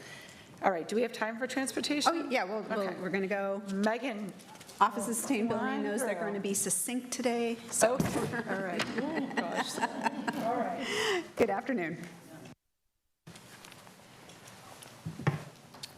Okay. Good afternoon, Chair Baker-Peterson, Commissioners. My name is John Hendrickson. I'm the Transportation Division Director and the County Engineer in the Department of Community Services. Next slide, please. Transportation Division provides services across Multnomah County. We take care of all the roads, small bridges, culverts, stormwater, and other transportation assets everywhere in the county, outside of the cities of Portland and Gresham, including the urban East County cities of Fairview, Wood Village, and Troutdale, the rural areas of Corbett, Sauvie Island, and the West Hills, and in the pocket areas of Dunthorpe, Bridle Mile, and along the Washington and Clackamas County borders. We also take care of 6 big bridges, 4 of which open and close for river traffic and are in the heart of downtown Portland, 1 at the far south edge of Portland, and 1 that serves as the sole connection to Sauvie Island. Next slide, please. Taking care of all these assets is a lot of work and requires staff and managers with strong technical skills. The program is overseen and policy and goals are set by the Transportation Division Director's Office. Road and bridge maintenance use their considerable expertise and technical skills to maximize what we can accomplish with limited resources. Planning engages with all of our community through a variety of different outreach approaches to understand the changing ways they use the infrastructure and help us align future system improvements with their needs. Development mitigates the impact of new projects built along the county right-of-way on the transportation system and ensures that they are done consistent with our goals. Engineering supports road and bridge maintenance with calculations and problem solving. Bridge operations operate our movable bridges for river traffic and are the eyes and ears of the Big Bridge program. One of the key things that they do is they engage with distressed people on the bridges, if it is safe, to help mitigate potential bad outcomes, and we provide them training around that. Survey maintains the land corner system countywide that all property and public infrastructure is located off of. They also check plats and surveys countywide. And finally, admin support, staff support all of us to keep everything functioning. Next slide, please. Yeah. Yeah. Yeah. The surveyor's office. We have the county survey office, yes. You got to come out to Yan sometimes. It's really cool maps. I think DART used to be part of us now. I've been here a long time. Our operating budget will be lower for fiscal year 27 as we wind down work on the earthquake-ready Burnside Bridge project. We still have a similar amount of funds available for the program in fiscal year 27 as we did in fiscal year 26. But some of it is in contingency for this next fiscal year and will start being redirected to large capital projects on the Willamette River bridges in fiscal year 28. Our staffing will increase in fiscal year 27 by about 3 FTE, and I'll mention a little more about that later in the presentation. Next slide, please. We're going to be very busy with a tremendous amount of work next year, including constructing 28 ADA ramps, reviewing 575 survey records, providing 10,000 rides on our transit service, issuing 400 permits for work in the right-of-way, designing and/or constructing 25 capital projects, and raising and lowering the Willamette River bridges more than 1,700 times. Next slide, please. One of the ways that we measure the success of our efforts in transportation is through the Pavement Condition Index, or PCI. The PCI is a direct measurement of the condition of a roadway and a good estimation of its ability to perform the task it was designed for and how much life it has left. We use a company called Cyclomedia to scan all of our roads every 2 years. From these scans, the PCI of our roads can be determined on every part of the road, and we can see what areas need work and which are okay down to the square yard. I thought so. Every road surface, from the moment it goes into service, begins to degrade and needs work. The measured PCI is also aggregated for the entire system, and that gives us an idea of how well our capital and maintenance efforts are doing to keep up with the system deterioration. An improved PCI is awesome, but a PCI that is not decreasing, is staying the same, is an indicator that we are keeping up with the relentless wearing of our roads. Next slide, please. The challenges that our transportation program faces are not unusual, but they are critical. All transportation costs are rising rapidly, including the cost of our fleet, the cost of the services we use, the cost of the materials and labor that we use to build and maintain our infrastructure. At the same time, our revenues are projected to stay flat if we do not get additional revenue from the state. Without adequate funding, the system will degrade faster than we can perform maintenance or execute capital projects to keep it healthy and functioning well for the community. Next slide, please. The graph on the left shows how statewide transportation revenue is projected to stay flat for the foreseeable future. The graph on the right highlights how costs to do the work on the system, in this specific case, the cost of fleet, which is significant for our program, are growing at a rate that far outpaces the revenue growth. The result is an erosion over time of our ability to maintain and improve our system as costs rise faster than our revenue. Next slide, please. We're proposing, this is our last slide, we're proposing to add 3 positions to transportation the next fiscal year to help us keep up with the work required to maintain our roads and bridges. 2 of the positions are bridge maintenance specialists who will work in bridge maintenance on the Willamette River bridges to help the team keep up with the maintenance demands of a collection of 100-year-plus old bridges. We used to have these positions in the program, but we cut them during COVID, and we are very excited to have them back. The other position is a reallocation of an administrative position to transportation. And that's all I have. Do you have any questions for? That was quick. Thank you. That was great, John. Yeah. Any questions on transportation? Could you just share a little more about the transit components that we do, since transit is such a hot topic, and I just think it's important for folks to understand what we do and don't do at the county as far as that goes? Yeah, we have 2 transit programs that Jessica could probably talk to more than I can, but I'll do my best. We have a Job Connector shuttle that connects people to jobs in the areas around the airport and in East County that aren't served by TriMet. And then we have a rural on-demand shuttle that you can call and get service kind of out in the Corbett area to bring you to wherever you want to go. And I'll add that we are able, through STIF funding, which is a conversation in the legislature, and Commissioner Jones-Dixon serves on the STIF committee, we're able to offer those services free, and that is critical for those blue-collar jobs, particularly in the Columbia corridor. Absolutely. Thank you. This may be a longer conversation, so since we're out of time, we can defer it to later, but just curious about potential impacts that you see coming with the conversation at the federal level about pausing the gas tax. You know, that we don't have enough time today. I mean, I can say from just even a discretionary fund. You know, in the past budgets, we've estimated that we would have been bringing in about $40 million a year. We're estimating $4 million because of the current environment at the federal level. So that alone is having immediate impact in terms of our ability to bring in discretionary grant funding, right? So you saw a lot of those projects this morning, Safe Routes to School were federal funds, other federal funds. We're anticipating that to be decreased in the current federal environment. I can speak to that. I can't speak to the future of the federal gas tax at this time. That because of all your DEI roads? No response. A quick thing, if we're finished, Chair, I would like to bring Aaron Grayheck up, and next to John, stay here. I want to recognize. I have one transportation question. Okay, go, hold on. All right, Aaron, you can come up, ask your transportation question. No, the funds that are rolling over from the Birdside Bridge, are those federal? No, or those state? are our funds. Those are dedicated VRF funds that are for all Willamette bridges. They're not federal. They're not federal. Got it. Okay. Are we now down? You hear the wrestling. I want to recognize that we have two very special people here who are retiring. So John has been at the county for 34 years, and this is his last board presentation, and Aaron's been at the county 28 years? 27 years. And it's I just want to recognize all their hard work, and we got them something today. Where are the flowers? Come on. Bring them flowers and thank them formally in front of the board for being such amazing.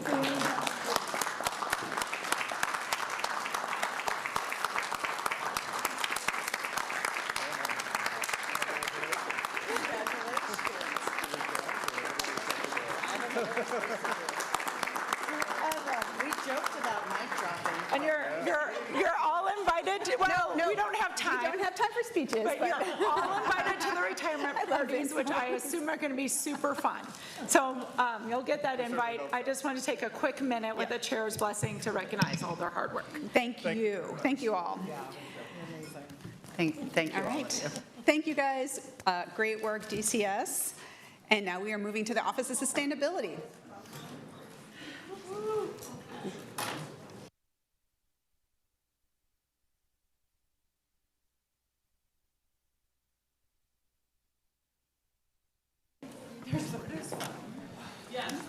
Good afternoon, Chair. Good afternoon.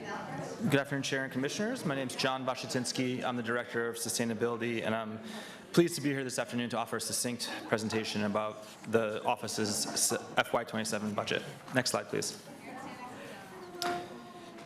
So we envision a community and a world where everyone experiences life in a stable climate, has a safe place to live, and can access clean air, clean water, and the resources they need to thrive. To accomplish this vision, we work with county leadership, departments, and the community to identify and develop solutions to environmental challenges. Next slide, please. Relationships and connecting with staff in our community is at the heart of what we do. We incorporate equity into all aspects of our work with a focus on environmental justice.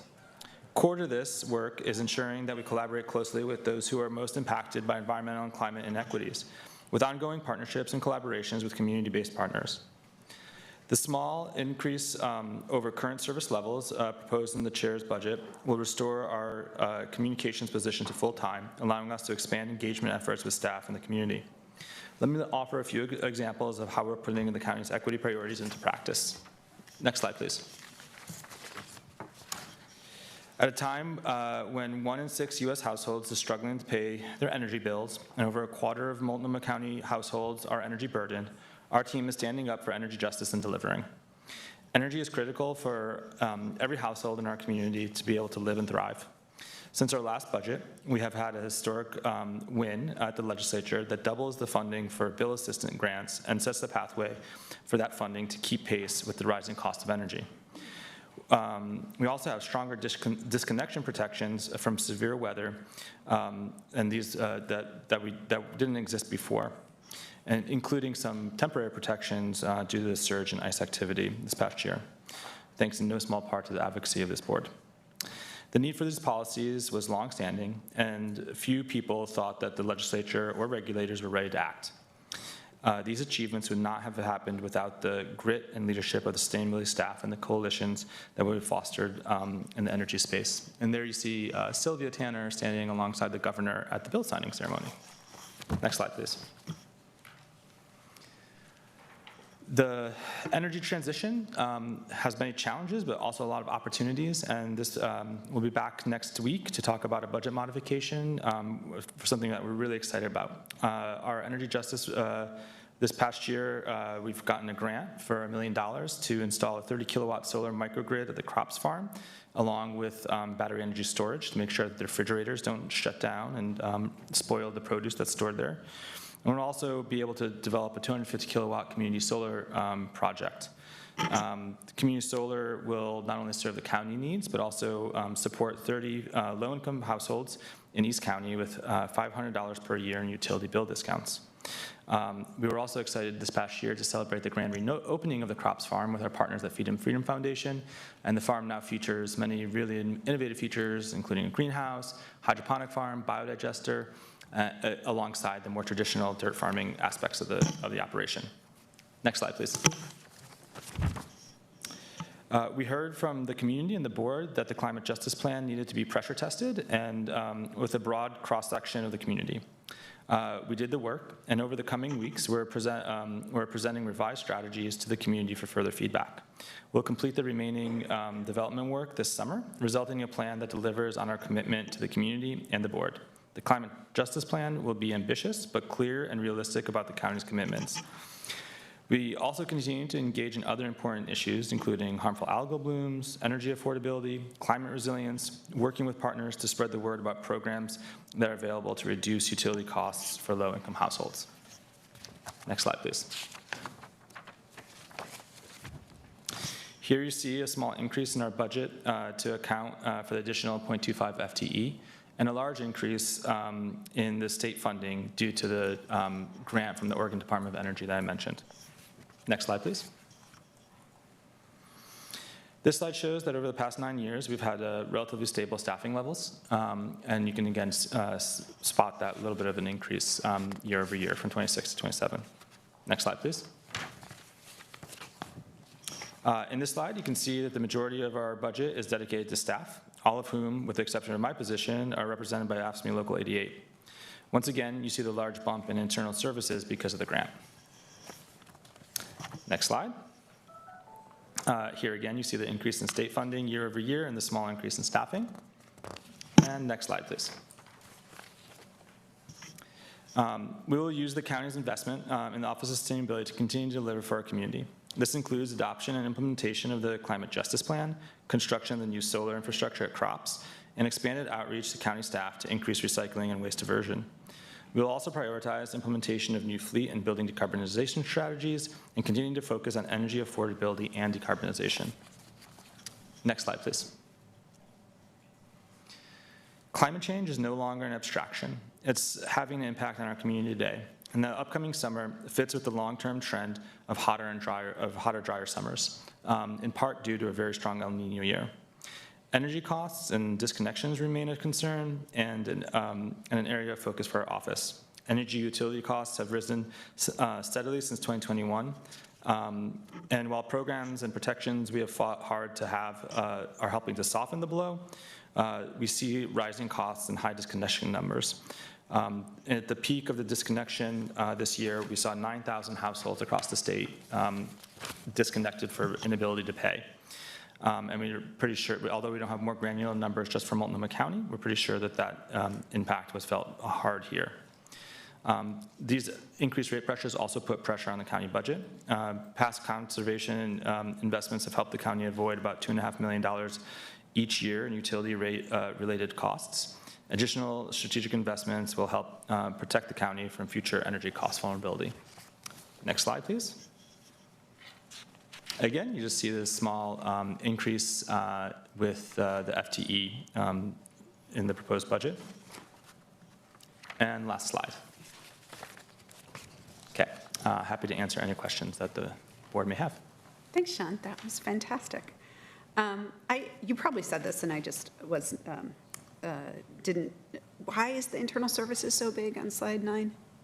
It's the grant. The grant, yeah, Okay. yeah. Okay. That's all the. That's why it's so wildly out of proportion there. Grants going internal. We're working with. I'm like, what? What is happening here? We're working with facilities and property management. The grant includes funding to pay for project manager time to dedicate to the project, and so that's why it's getting lumped under internal services, unless Christian's going to. Okay, so it's kind of the general internal services that would be spread out across the county, plus additional specific internal services charge for the work that will be happening for office sustainability. Correct. And also, I am not sure, there's an amendment because we got some feedback from DCA about how to handle this technically. And I just can't remember, we're doing the amendments right now from the departments, which way we're pushing this. So when if I come back and say, no, we're doing something different, please note that for the record. Okay. All right, thank you. Yeah. I've been working with Aaron. I'm pretty sure it's going to go into the facilities funding pot to.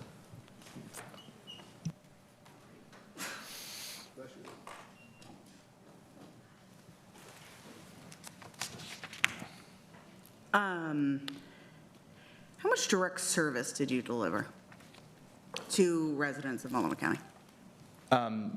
Thank you for the question, Commissioner. We don't provide a direct service, like client services, for example. Okay. But I did try to highlight some of the ways that we're having an impact. For example, doubling the amount of energy assistance dollars that are coming to the county every year and going into the future in order to provide that direct energy assistance to households, which wouldn't have happened had it not been for the Office of Sustainability.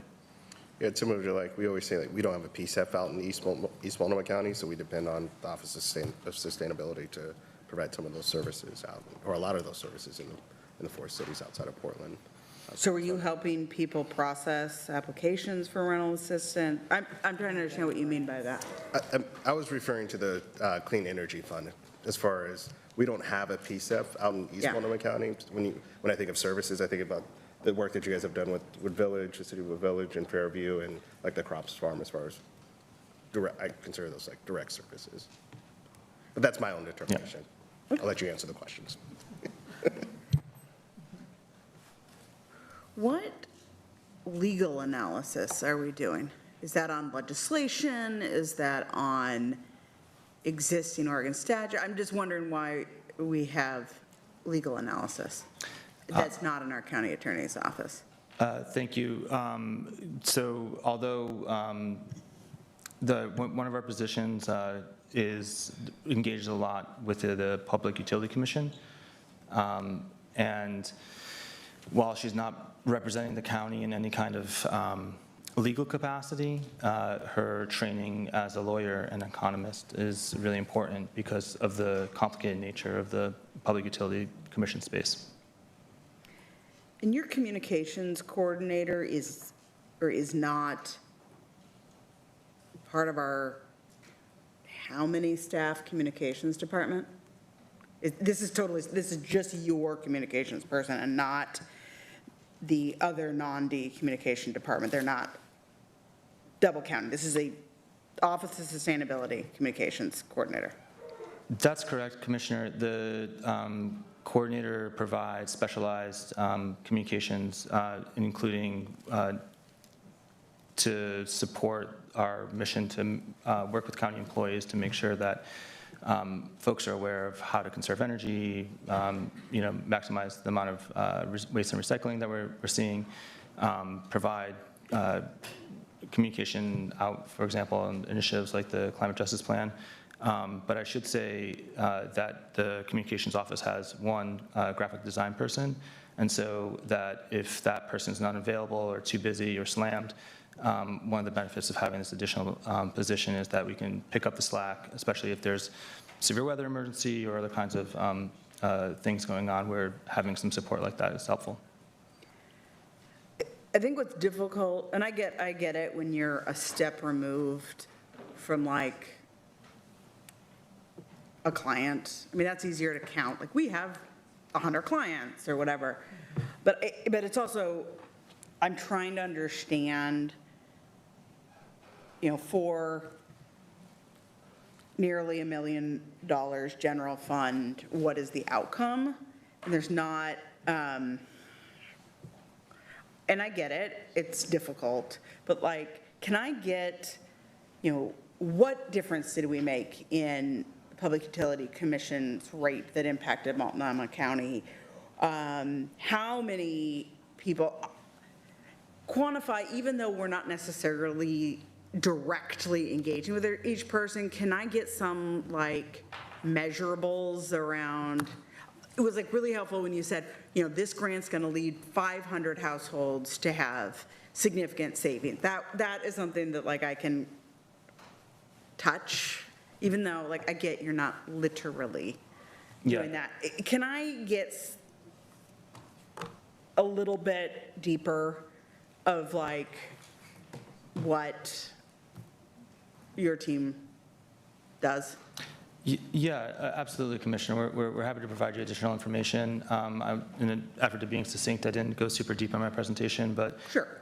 The couple of things I would say is that we have two actions directly related to sustainability in the strategic plan, including our own internal rates of emissions reductions and the implementation of the climate justice plan, which in and of itself has a lot of tracking metrics, including greenhouse gas emissions for our community-wide greenhouse gas emissions. And then we'll certainly would love to dig deeper around how some of the work we're doing to, for example, provide emergency protections, the rule set that provides for those emergency protections, for example, when there's extreme heat, smoke, extreme cold that didn't exist prior to our advocacy in that space, are helping families stay safe. That'd be great, like just to get that kind of like granular. We worked on this project, it resulted in obviously high level, but I'm trying to understand how your office is impacting residents, but also, I think about how do we measure if we're moving the needle. I get a little nervous about measuring things like all of Multnomah County reduced greenhouse gas, because I'm not going to hold you responsible fair enough. If the greater community didn't move the bar. But those specific, like, hey, we did this policy work and it's doing X, Y, Z, would be really helpful. Absolutely. Thank you. So I do want to ask John to stay when I do this budget amendment, because we worked on this together, and I want to make sure that if there's anything that you want to add, you have that opportunity.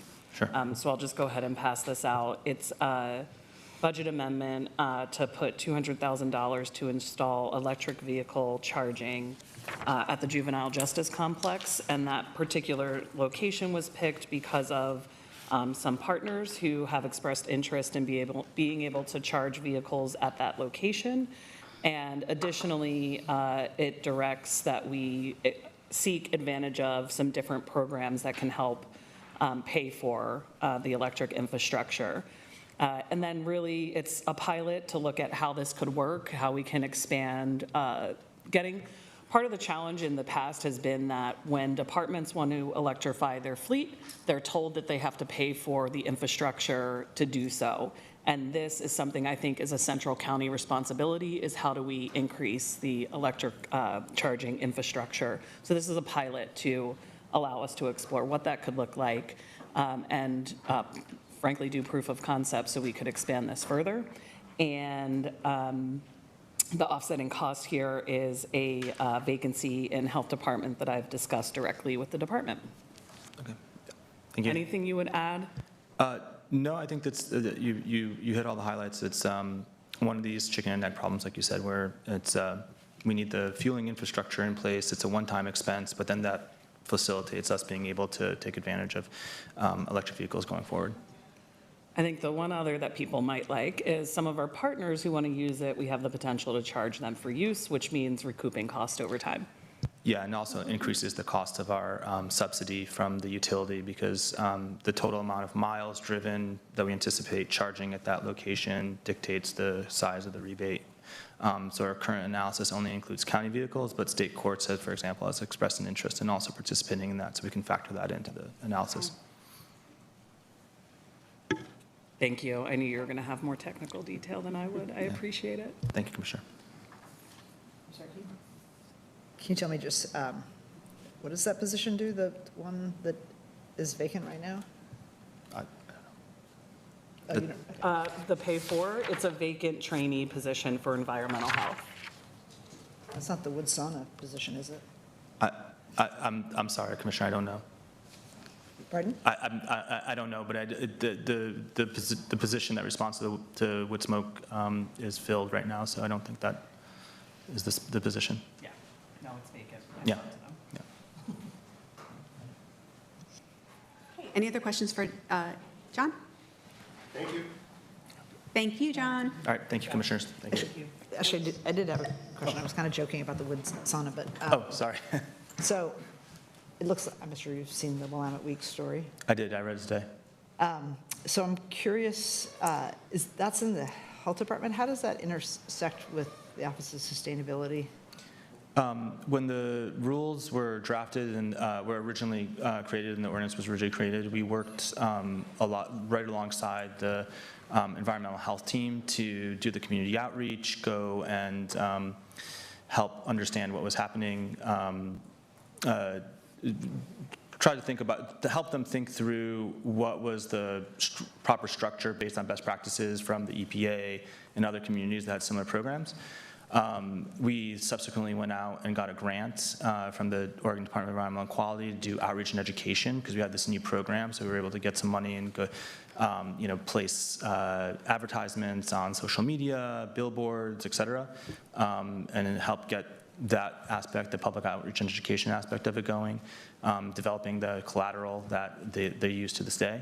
And then when there was a need to kind of set the levels again, they looked at changing the levels, we worked with them on that.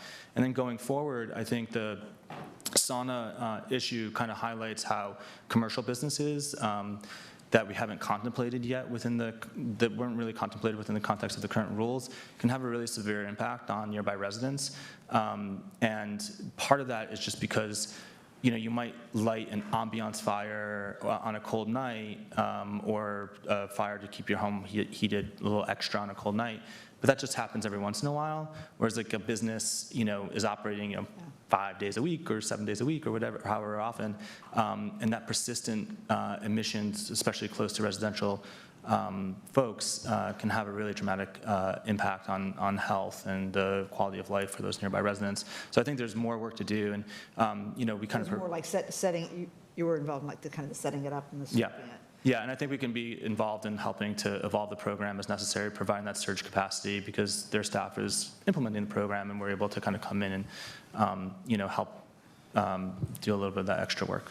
And then the day-to-day enforcement of the ordinance is at the Health Department. That's correct, yes. Okay, great, thanks. All right, thank you so much, John. Thank you. Okay, now we have time for calling some folks back. So we have our follow-up from the preschool, not even a follow-up, just a chance to hear from the Preschool and Early Learning Division since we ran out of time. All my questions. Since we ran out of time on Tuesday morning when it was DCHS Day. Welcome back. Thank you all for. Oh my God, so the only file I didn't bring. What? Okay. For any staff watching, please bring down the binders that your commissioner needs.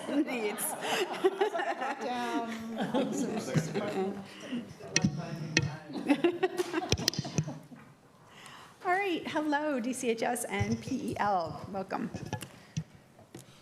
Oh, I was going to say good morning. Sorry, I had a glitch. Good afternoon, Chair and Commissioners.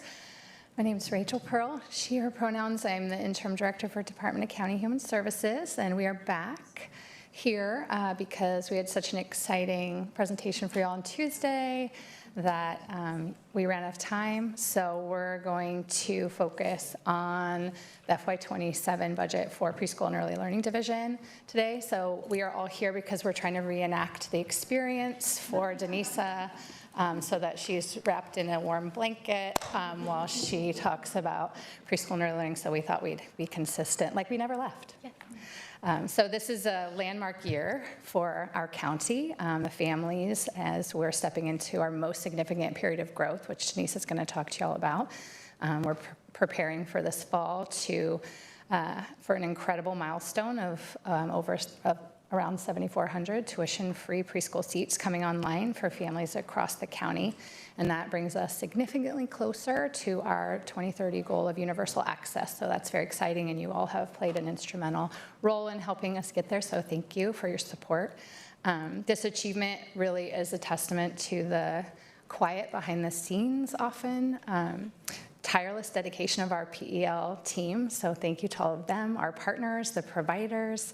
So behind every one of these 7,400 seats is a network of providers from family child care homes to large centers who have put their trust in this vision. And it's the result of our staff's deep commitment to building a system that isn't just large, but is high quality, culturally responsive, and inclusive. So we're super pumped about what this growth means for our community. It means 7,400 children will have a joyful, stable start to their education, which we know is so important. It means over 1,200 educators are receiving the professional wages and benefits they deserve, and for thousands of parents, it provides the profound economic relief that comes with knowing their child is safe, learning, and thriving. So we're fulfilling a promise to our voters and building a legacy of possibility for every child in Multnomah County, which is so exciting. And I want to pass it to our incredible Director of Preschool and Early Learning, Denisa McLean, who will walk through the division's budget. We are so very lucky to have her here at the county. She's brought so much to the team. It's hard for me to imagine how I survived, actually. Without her, I actually honestly think she probably saved my life. We'll talk more about that later, but she's super passionate, talented, knowledgeable, and dedicated to this work, the team, the providers, and the families and children, and an absolute joy to work with. So take it away, Denisa. Good afternoon, commissioners and chair. Thank you for having me today. For the record, my name is Denisa McLean, and my pronouns are she, her. I'm the director of the division of Preschool and Early Learning Division. I most recently actually completed my 90 days, so this is like, this is amazing landmark for me, or milestone for me in this role, and I feel really inspired and invigorated. I've had plenty of opportunities to build connections, do lots of learning, and identify opportunities, but most importantly, I've had opportunities to be in community with our PFA providers and PFA children. These experiences I actually shared with some of you, and they've actually reminded me of my why. It has also solidified that I'm actually in the right place at the right time doing the right work. So thank you. I've dedicated the majority of my career supporting our youngest learners. I've attributed this journey and passion that I've grown inside me to my own preschool experience. As a young preschooler who has a disability, cerebral palsy, preschool was a really big place for me at the time. But preschool was the first place that I built connection with peers, felt heard, felt seen. Although I had limitations to my physical abilities, those limitations were not considered limitations. They were celebrated by the adults around me. My preschool teacher gave me the courage to reach what was impossible at the time, or seemed impossible to me. And now, as an adult, I get to continue that legacy of possibilities for our youngest learners. Preschool for All increases possibilities for children, families, businesses, as well as strengthens our economy overall. The impacts of Preschool for All on our community is woven throughout all of the facets within our community. I have great gratitude for the dedication of our staff at the Preschool and Early Learning Division, the PFA providers, and of course this board. Without us together, we would not be able to care for the most vulnerable population. So today, I get the honor to walk you through our fiscal year 2027 Preschool for All budget. But first, I'd like to take a moment to reflect on this past year. This past year has been a period of lots of transition, resilience of the Preschool and Early Learning Division. During all of this, their commitment for implementing Preschool for All and helping us grow has not wavered. In fact, this coming year, 2027, will mark our biggest growth year and our 5th year of program implementation. So go ahead and pause on that, because it's great. Today, I'd like to focus on how we are planning the final stages of Preschool for All and how it's going to reach universal preschool for Multnomah County by 2030. The video we're about to share demonstrates the gift that Preschool for All gives to all of our families across our community. Next slide.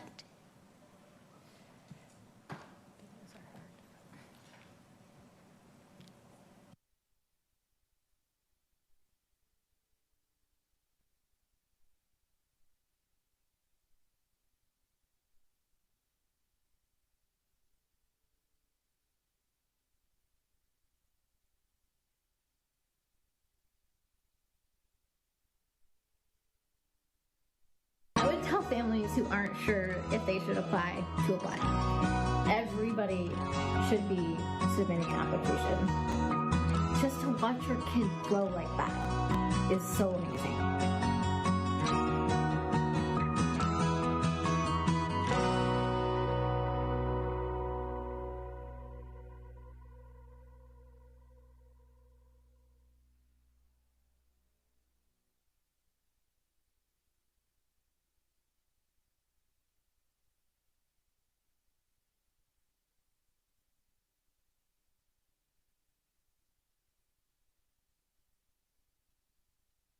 I would tell families who aren't sure.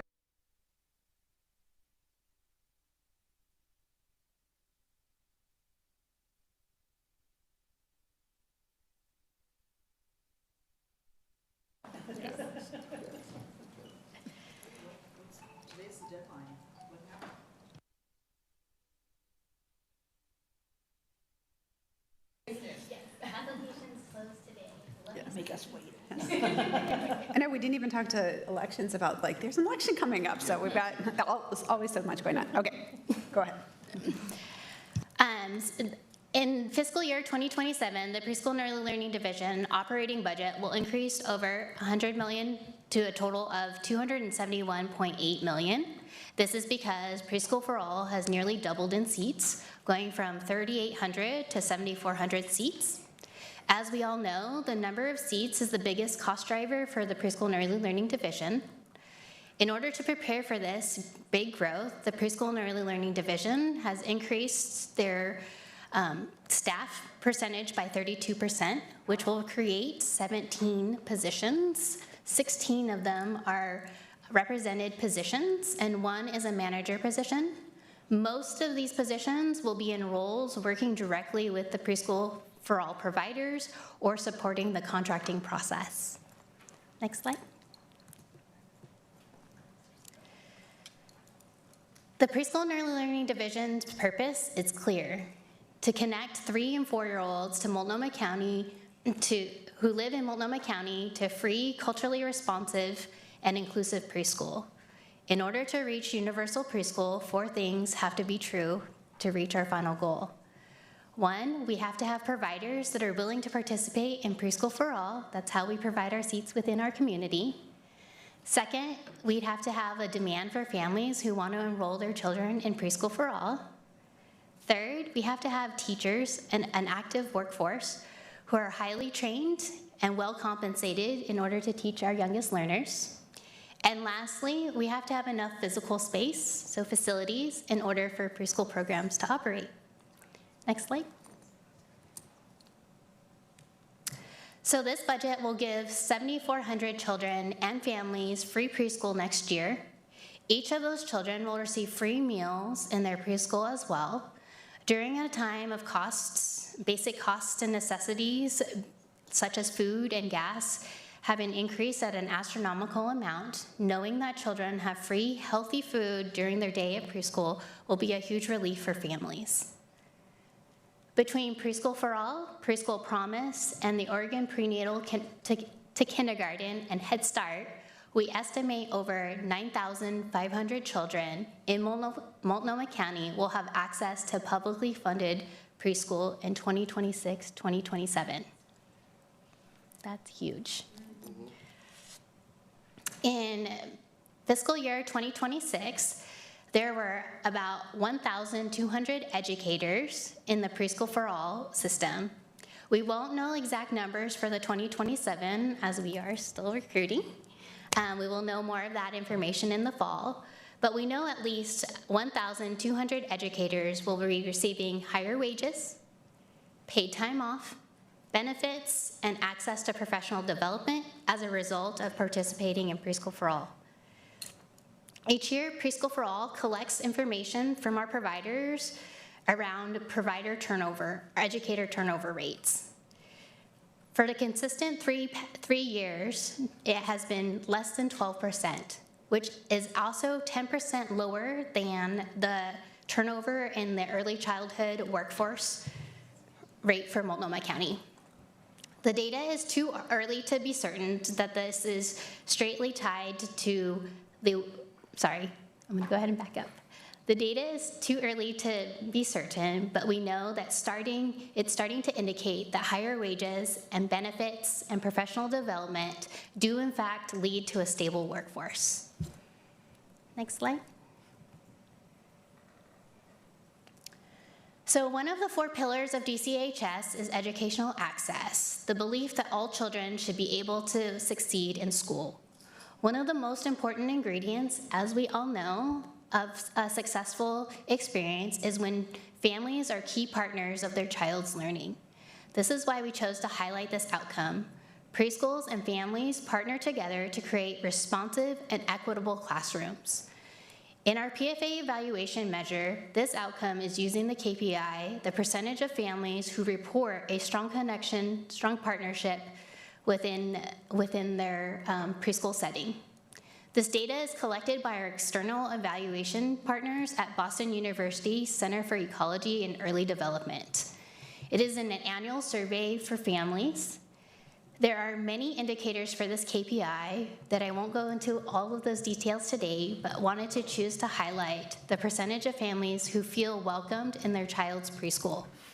As you can see, in fiscal year 2024, 89% of the families reported that they felt welcomed in their child's preschool. And that actually increased in 2025. 99% of those families reported that they felt welcomed and a strong connection in their child's preschool classroom. This information is gathered each May, so we're looking forward to learning what we get to learn about 2026. We have also chosen to keep the target rate at 95% for 2027, as we know that we have expanded tremendously this year, and we will get the opportunity to work alongside providers who have a span of experience in the workforce. Next slide. So now I'm going to share some challenges of our division and some challenges that our division has faced and our responses. Our board, you all, have been deeply engaged in journeying with us in the preschool and early learning throughout this year. So some of these areas may not be new to you, but thought it would be an opportunity to highlight some of the work. So rising cost of insurance. Acquiring adequate insurance coverage has been a significant barrier for preschool providers since PFA has began. Not only is insurance coverage extremely expensive for childcare providers, but specifically many insurance providers have chosen not to cover preschool providers. In fact, their premiums have gone up 350%, and PL, in partnership with risk management, explored a pooled insurance coverage opportunity, where this pooled insurance opportunity gave affordable rates as well as accessibility for Preschool for All providers. We have many of our providers that have accessed this since. Second is inclusion. Inclusion support gaps. The Preschool for All has been the leader in the state, upholding not only a no suspension, no expulsion ban, but also prioritizing children with developmental delays and disabilities in our placement process. In the last 4 years, Preschool, the Early Learning Division, has been implementing Preschool for All, have proven ourselves successful in increasing access for families with children who have disabilities. Alongside increasing the access, Preschool for All cares deeply of the well-being of children and their families during their experience of preschool and beyond. As we enter our 5th year of service delivery, it was clear that ongoing gaps related to inclusive supports for children with developmental delays and disabilities was an opportunity. Thank you, Commissioner Moyer and Commissioner Singleton, for your partnership in this. We are pleased to be starting the Inclusion Initiative in partnership with IDD, Intellectual Developmental Disability Services. This will help us address some of the gaps and ensuring that we have subject expert matters in the space. So our goals are to offer family support and system navigation, reduce teacher burnout by specialized supports within high-needs classrooms, as well as better prepare providers to meet the needs of children at their sites. And lastly, do some care coordination to strongly align the partnerships within service providers, educators, and families. The third challenge is outdated program assumptions. The Preschool for All's future planning is built upon a series of key assumptions. PEL has been monitoring the availability when the data has been available regarding these key assumptions. However, discovered, as the board is aware, that there were some key assumptions that needed some support in developing. We wanted to make sure that this would be informed in terms of our shared decision-making processes and accurate numbers. With the support of the board, the TAG and the PAG and others, PEL has been working to redo those assumptions that go into the program planning.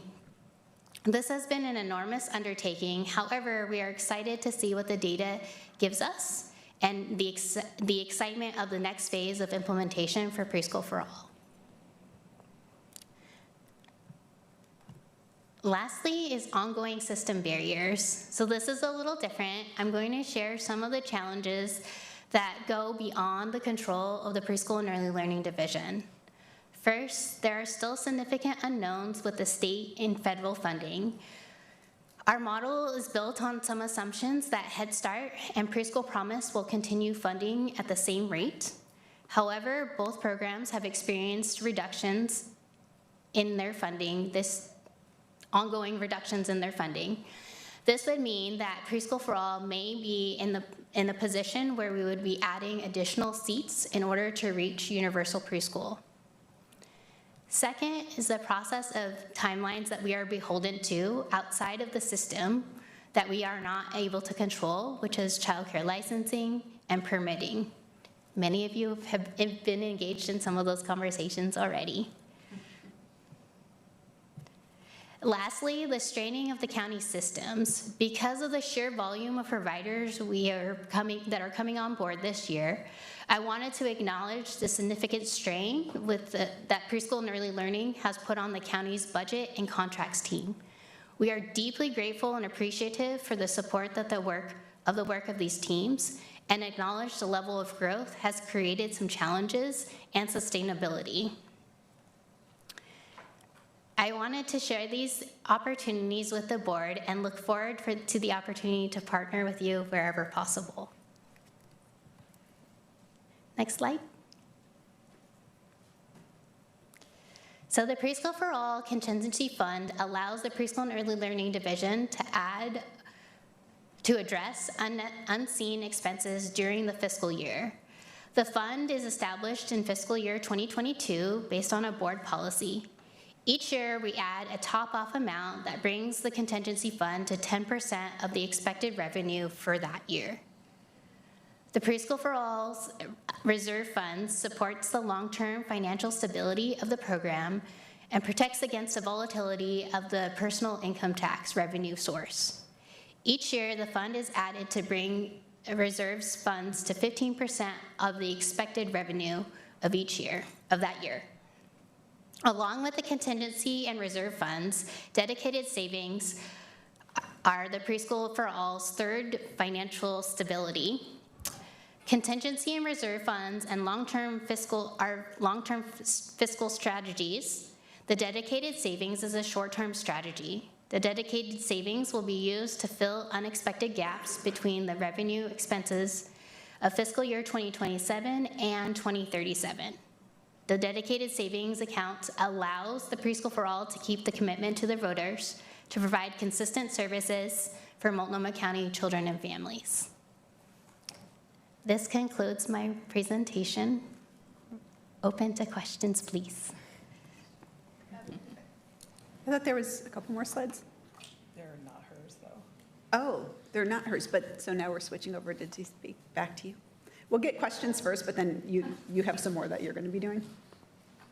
Yes. Yeah, it's Alexa's slide, yeah. We forgot about, this is what happens when we leave and come back, we lose our minds. It's a little bit of it. You have some more slides. Yeah, I was like, yeah. Secret slides. Okay. Who likes secrets, Hannah? No, sorry. So, questions? I just wanted to, I know that I already dropped this budget amendment, but did not give as much detail as I will with you all here today. So this was it's amendment number 3, and one of the programs is about us paying for clinical supervision. This is a partnership with the Balmer Institute where they will be bringing students in who have been wanting to be able to come in and support our preschool classrooms as a part of their learning, but have not kind of figured that out. So the director and I will have a meeting with them later this week to nail down some of the details of that, but a really exciting public-private partnership opportunity. And then the additional one is the permitting issues that have been identified, and this is something I've been working with Councilor Dunphy's staff at the City of Portland.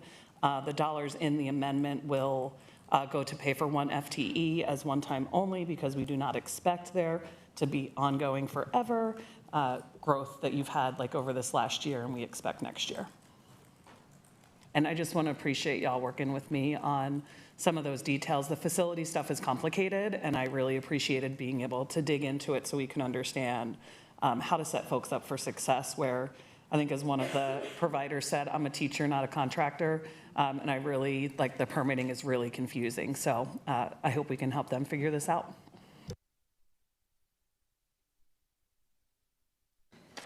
Can we talk about the reserve, and this might be a phone a friend? Kristen didn't even try to get up. No, so I went right to Jeff. Because I think, I think there's a lot of misinformation about this, and I get emails, and I respond the best, well, I don't, Reagan does, respond the best she can, around why this is not a slush fund for other holes in the county budget. I think, obviously, one is the voters dedicated these dollars, but I think the other area that is seems to be incredibly confusing for our local media.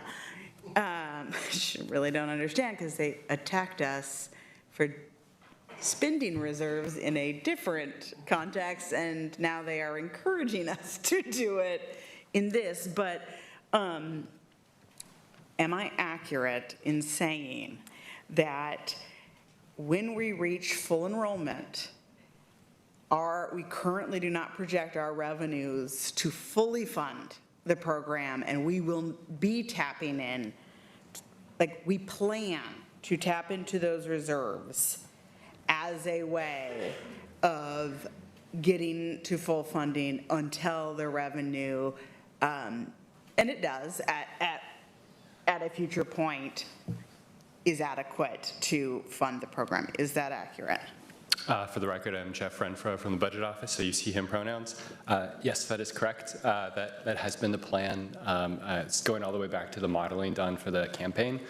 So we anticipate having a prolonged period, I believe it's either 8 or 9 years in our most recent modeling, where we'll be running deficits in individual years. So we're going to start spending down that dedicated savings bucket really rapidly. So we have always known and always planned to use revenue from early years as we ramp up enrollment to cover costs at full enrollment. But the program is projected to have revenue that's adequate at a future date. So it is fiscally prudent of us to not touch the reserves that we know that we need in order to fund the voter-approved Preschool for All program. Is that accurate? That is accurate. We anticipate needing most, if not all, of the reserves at this point. Great. I just want, in case any local media might watch this hearing, I'd be happy to give you some of the slides that we've gotten in prior presentations to explain why this is not a slush fund to backfill other departments. Thank you for that.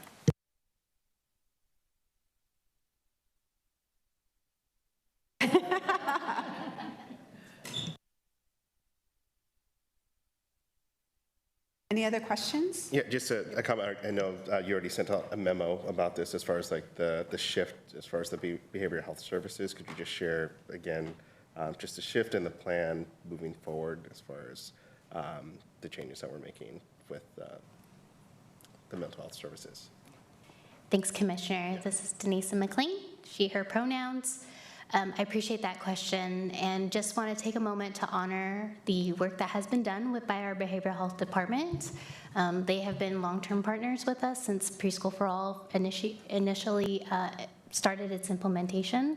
We have shifted away or we've concluded that partnership in June and have had the opportunity to broker partnership with Morrison, who is also a well-known early childhood consultation or mental health consultation service within Multnomah County that has been doing this work for over 35 years. Essentially, what we're hoping to do is increase the amount of services that are being provided to individual children as opposed to adult consultation. While prevention services will still remain, treatment services is also a part of this ongoing partnership within behavioral health. Great, thank you.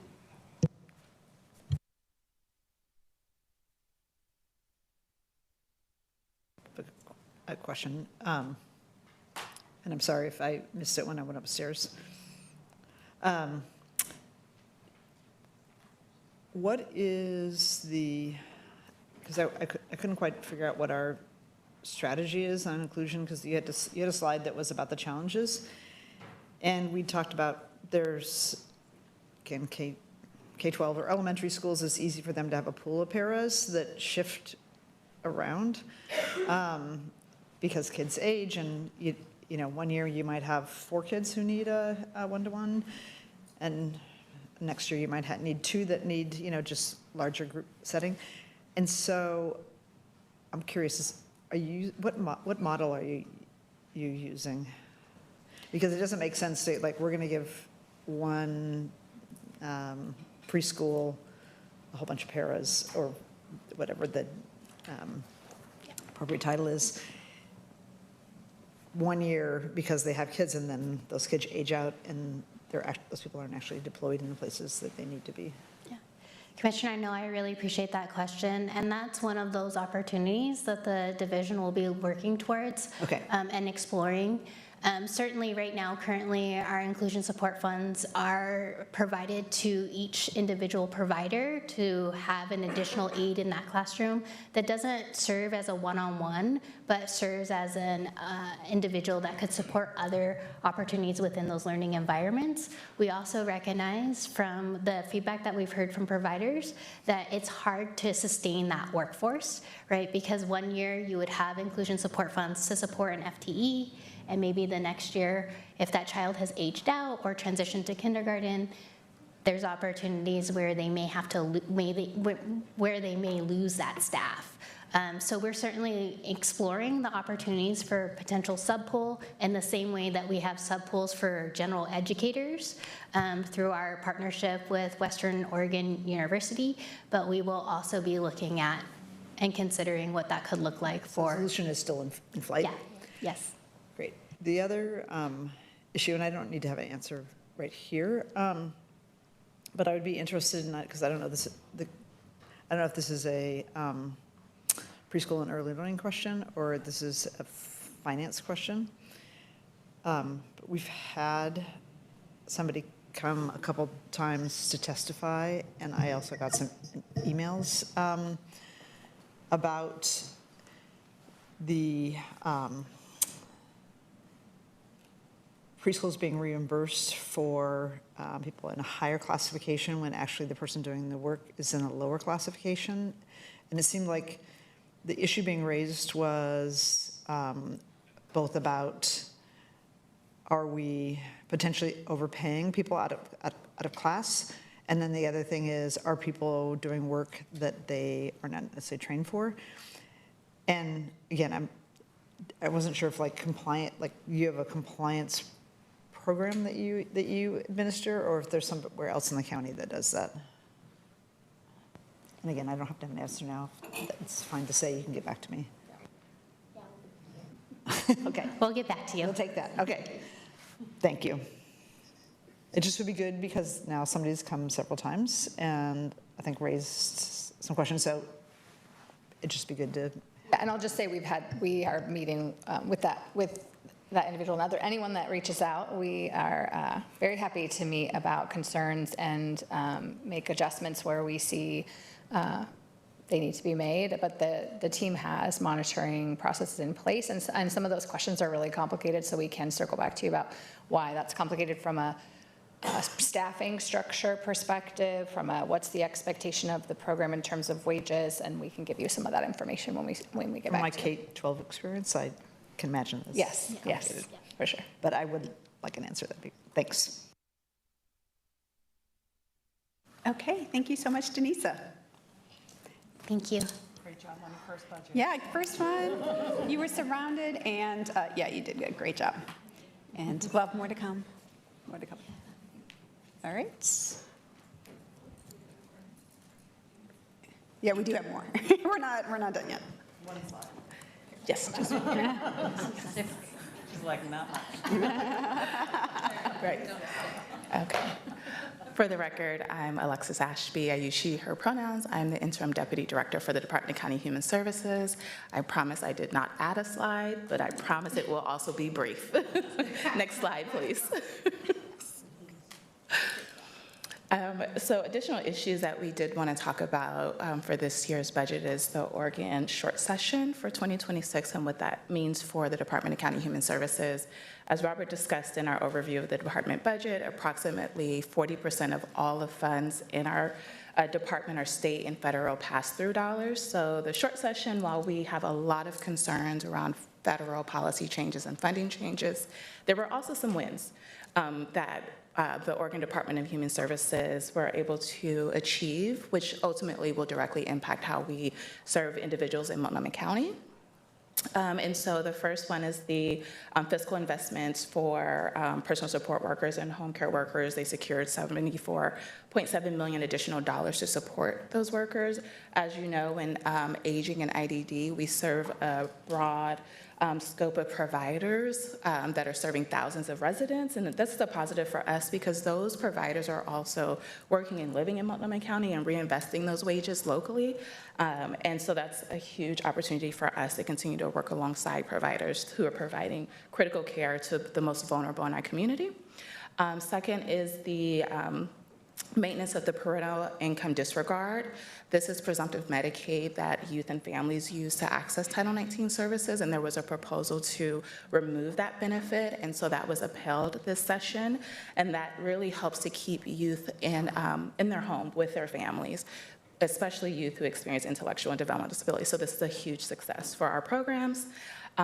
We have talked ad nauseum yesterday about HR 1 and the potential impacts of our programs and on our community, but some things that were wins. The department did acquire $111 million to invest in programs, policy, and strategies to address the impacts of HR 1. This includes enhancing accuracy targets because there's some ramifications for error rates and things like that. They're also working to enhance the ONE system, which is the primary source of Medicaid eligibility determinations and redeterminations. And then also thinking about how the regulatory oversight is supporting SNAP recipients. As many of you have probably heard locally or statewide, there has been a significant increase in fraud for vulnerable residents and individuals who are receiving SNAP. So some of the work to create chip-enabled SNAP and EBT cards is to help support that. And then also there's going to be work to help eliminate the gap for the federal dollars for SNAP. And then just to give you all just a small snapshot of what that means locally, we asked our District 2 partners who have been amazing in this work with us to gather some local level data so that we can understand the level of work that we're going to need to engage in to support our community. And as of March, Multnomah County saw $26.2 million in total SNAP benefits distributed to approximately 85,000 households. This supported over 128,000 individuals, including 19,000 seniors over 65 and nearly 35,000 individuals with disabilities. In addition to that, Medicaid, we saw over 187,000 households enrolled in Medicaid, and that's just for Multnomah County. So some of the things that we're doing to be proactive, we talked about briefly yesterday, is Director Pearl will be working with the health department to align our department strategy with theirs. And then also we've identified an internal work group to think about operational changes resulting from HR 1. This includes coordinated outreach and strategic communications. And we continue to meet with our state agency partners to identify toolkits and resources to share with our community-based organizations, advisory councils, and community members. And with that, that concludes our DCHS presentation. Thank you all. Great. Any questions on the very lengthy last note? Just no, I was going to say, it's a joke about the last slide, not actually really long. Any questions for the department? Yes. There we go. Do you want to go first? No. Okay. Did the state, and I know it's not the state's fault, it's the feds, have clarity yet on who is exempt from the work requirements of HR 1? Or are we still waiting? Still waiting. And we have to implement that January 1, right? Yes. Brilliant. Okay. Yes. They're such a helpful federal government. Yeah, but I will say that, we're just really being very proactive. And again, I know we've mentioned it a few times, but we do feel incredibly grateful for how ODHS is leaning in with us so that we can do this in partnership and we can be linked together around communication, around being prepared, around helping this community have options as we're determining, what that looks like and what pathways there are so that folks don't lose benefits. So we're just very much all concerned and very focused on that. So, and I think we are, reached out again, and Director Banks and I had a conversation also about just how we can continue to figure out which ways. There's different areas, right, of HR 1 impacts, but particularly around the work requirements and figuring out how we, work together, and we'll reach out to HSD as well, and just figure out what we internally at the county can do, but we'll continue to partner with the state. So super grateful for that partnership and how that's going. Not a question, just y'all have been through a lot this year and a lot of interim people doing interim things. So I just want to appreciate how well your budget came together, knowing that there's been moments in time that multiple people have been doing multiple jobs at the same time. I just really appreciate the dedication and how y'all have stepped up. So thank you. Thank you. You're here. I've got a question. This goes back to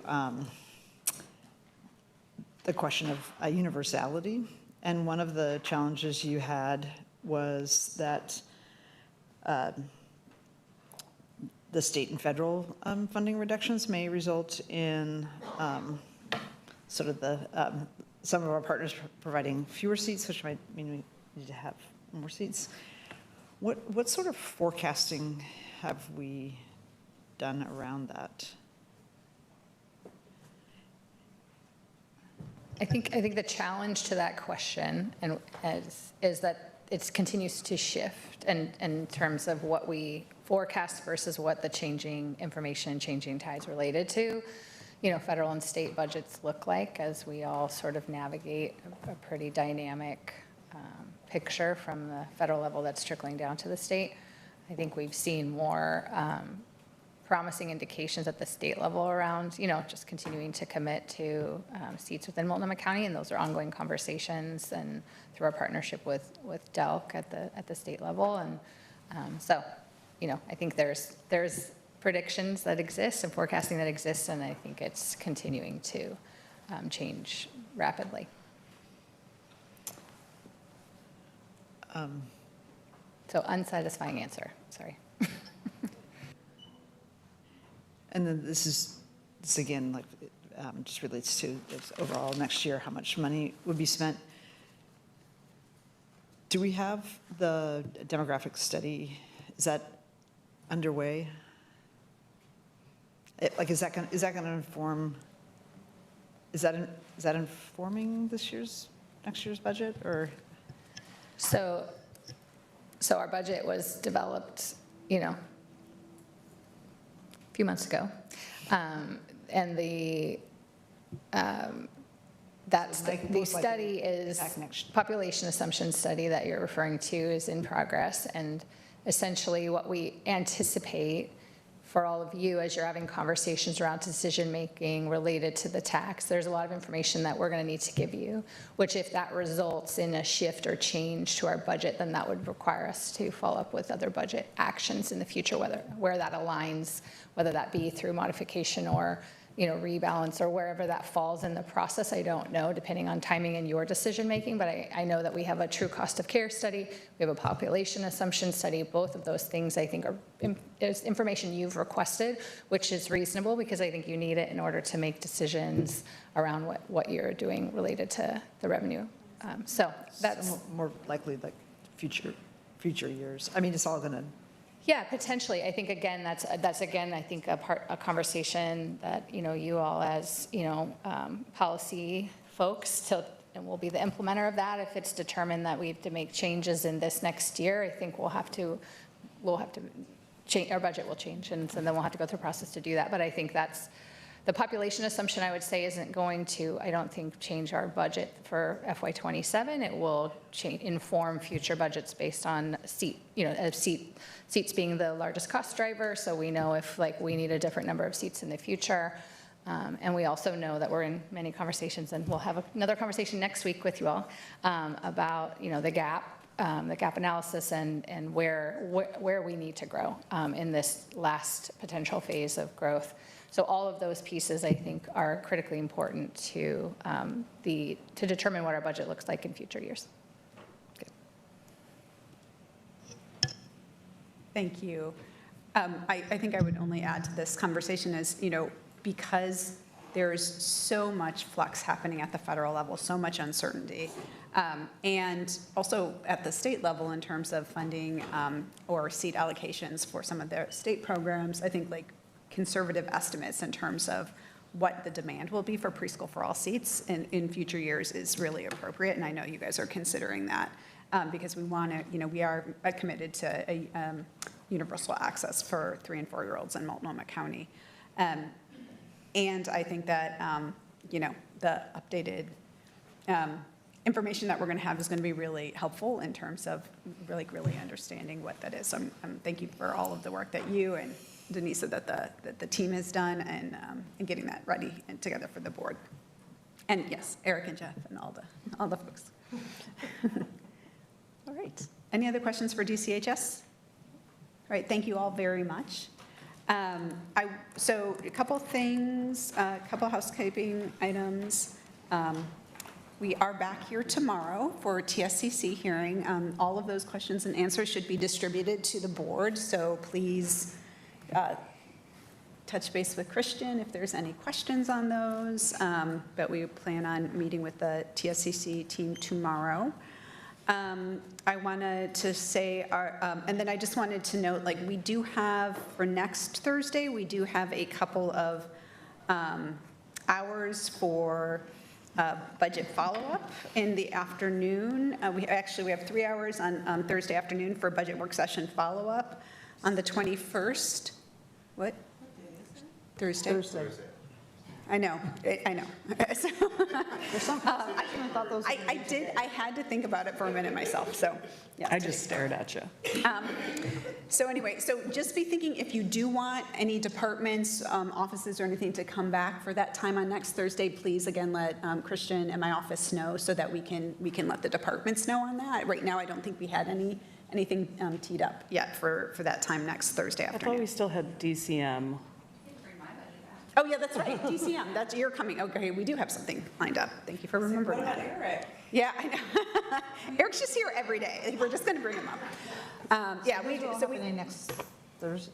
Thursday afternoon, we have a block from 1 to 4 for any follow-up that's needed. So yes, we do have to finish up DCM, but just let us know so that we can make sure departments are aware if there's anything else that folks want to delve into some more. Are there any budget amendments or notes for this afternoon?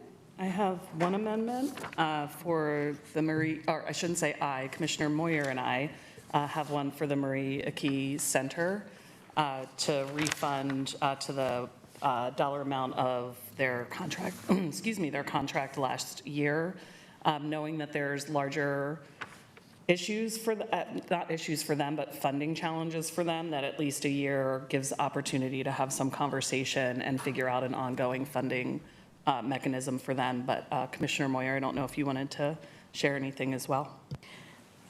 Yeah, I think that this is a situation where lack of specificity in our budget documents created board members being caught off guard by a reduction. I also am a little confused about how we can say we're not cutting culturally specific providers. I consider the LGBTQIA plus 2S plus community a culture that needs specific providers. I'm already very disappointed that the city of Portland backed off. Not just, I don't know if they cut the Marie Aki Center, I'm worried they did. But when they took over one of our, Safe Rest Villages, it was a space specifically affirming of people who are trans and non-binary, and that is no longer the case. And I think the experience of our trans and non-binary and queer community who experience homelessness needs to be taken seriously, because there are significant safety concerns, and it is important that there are culturally specific providers. So I appreciate Commissioner Singleton and also Commissioner Brim Edwards, who dropped her own proposal earlier to address this issue and make sure that we don't lose this resource in our community. We can do a smush together. Yeah. And I will just add, because, I think all of us learned last night about the kind of compounding budget cuts and the impact that would have on the Marie Aki Center, that I reached out immediately to the department to see what we can do to help at least restore the funding that we're providing to help. And so the department is working on that. So we will work on a funding source and be able to provide that, because I think yours did have one. But we'll follow up with that, because this is something, we can't lose this resource. It's really important, especially to the LGBTQIA 2S plus community during these times. And so we'll work on that, and we'll follow up with a funding source for this. Okay. And Christian is going to come and tell us something. Hi, everyone. Christian Elkin, County Budget Director. I use she, her pronouns. I want to make sure when we're making amendments that we're not direct awarding to providers, that we're making amendments to restore services and programs. And so we'll just need to adjust the amendment to make sure that the amendment is going to the department to restore services in these programs. Culturally specific LGBTQIA 2S plus day center services. Okay. Thank you so much. I really appreciate that. And I wouldn't have gotten all of the things in that. I mean, I'm not disagreeing. I want to sort of amplify Commissioner Moyer's point, because I think it's respectful that the county departments call people and tell them in advance, like, your contract's not going to be extended, so that people can ramp down and make other adjustments. But then the position that commissioners get in is like, well, you voted to cut that. It's like, oh, I had no idea that was what we were, because it didn't say that. And so, I don't know, it's a delicate balance, but it also if people have been told, like, hey, your position is going to be cut, or this contract is ending, I do think it's fair to let the commission know. And maybe then when something maybe is being restored, then we're back to being generic.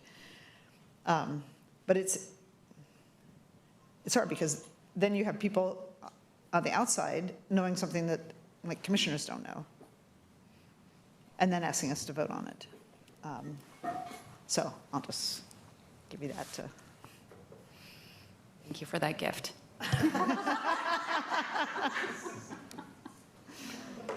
I'm ready to propose another amendment.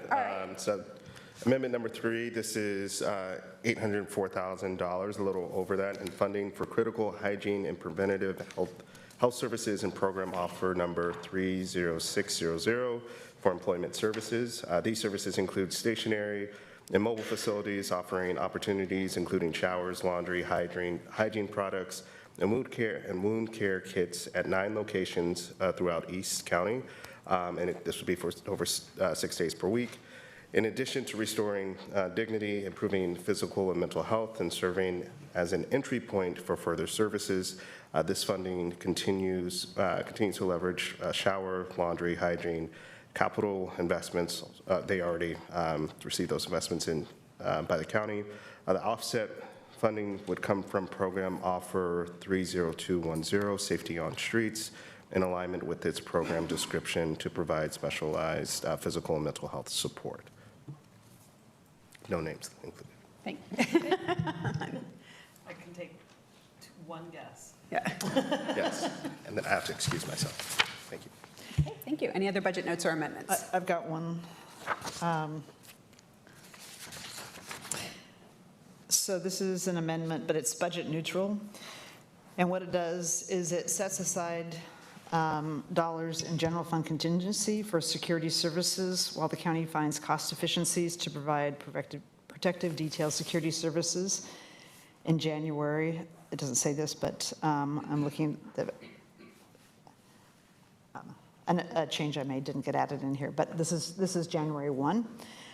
And the funds for protective detail security services deemed to be needed by the workplace security director are to be shared with the commission for consideration in January 2027. So this is prospective. So it's not taking the money out, it's just putting it in contingency and asking for recommendations on some cost efficiencies in the protective security detail, as advised by the director of security.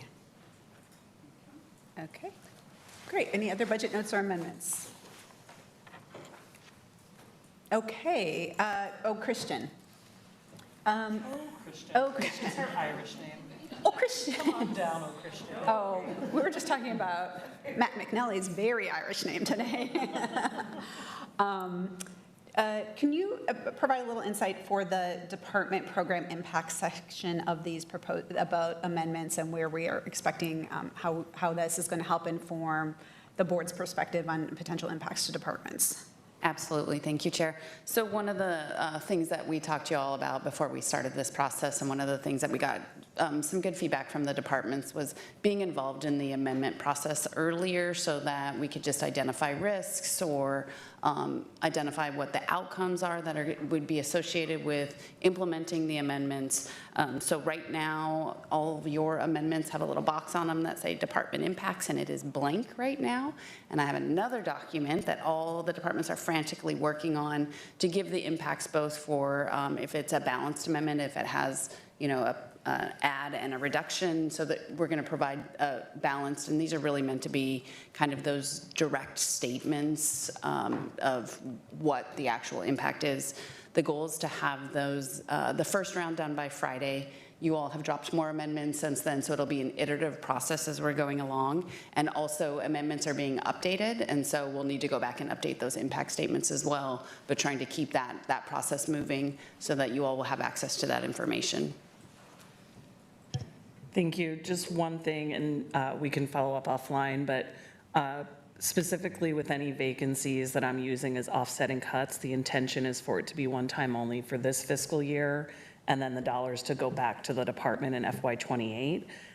So I want to be explicit about that, and I've been putting it in the department/program impacts, but if I should put it somewhere else, just let me know. Fantastic, that's super helpful, thank you. We'll probably move it up to the top as part of your policy statement, and then have the departments respond to it down in the below. Okay. So it sounds like that concludes today's budget work session. Our next meeting will be with the TSCC, which is the Tax Supervising Coordinating Council.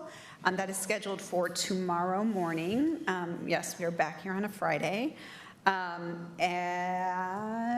looking furiously for the time, maybe Christian, at 9:30 a.m. So we will do both the Multnomah County budget and the library district budget with the TSCC tomorrow. There being no further business, we are adjourned.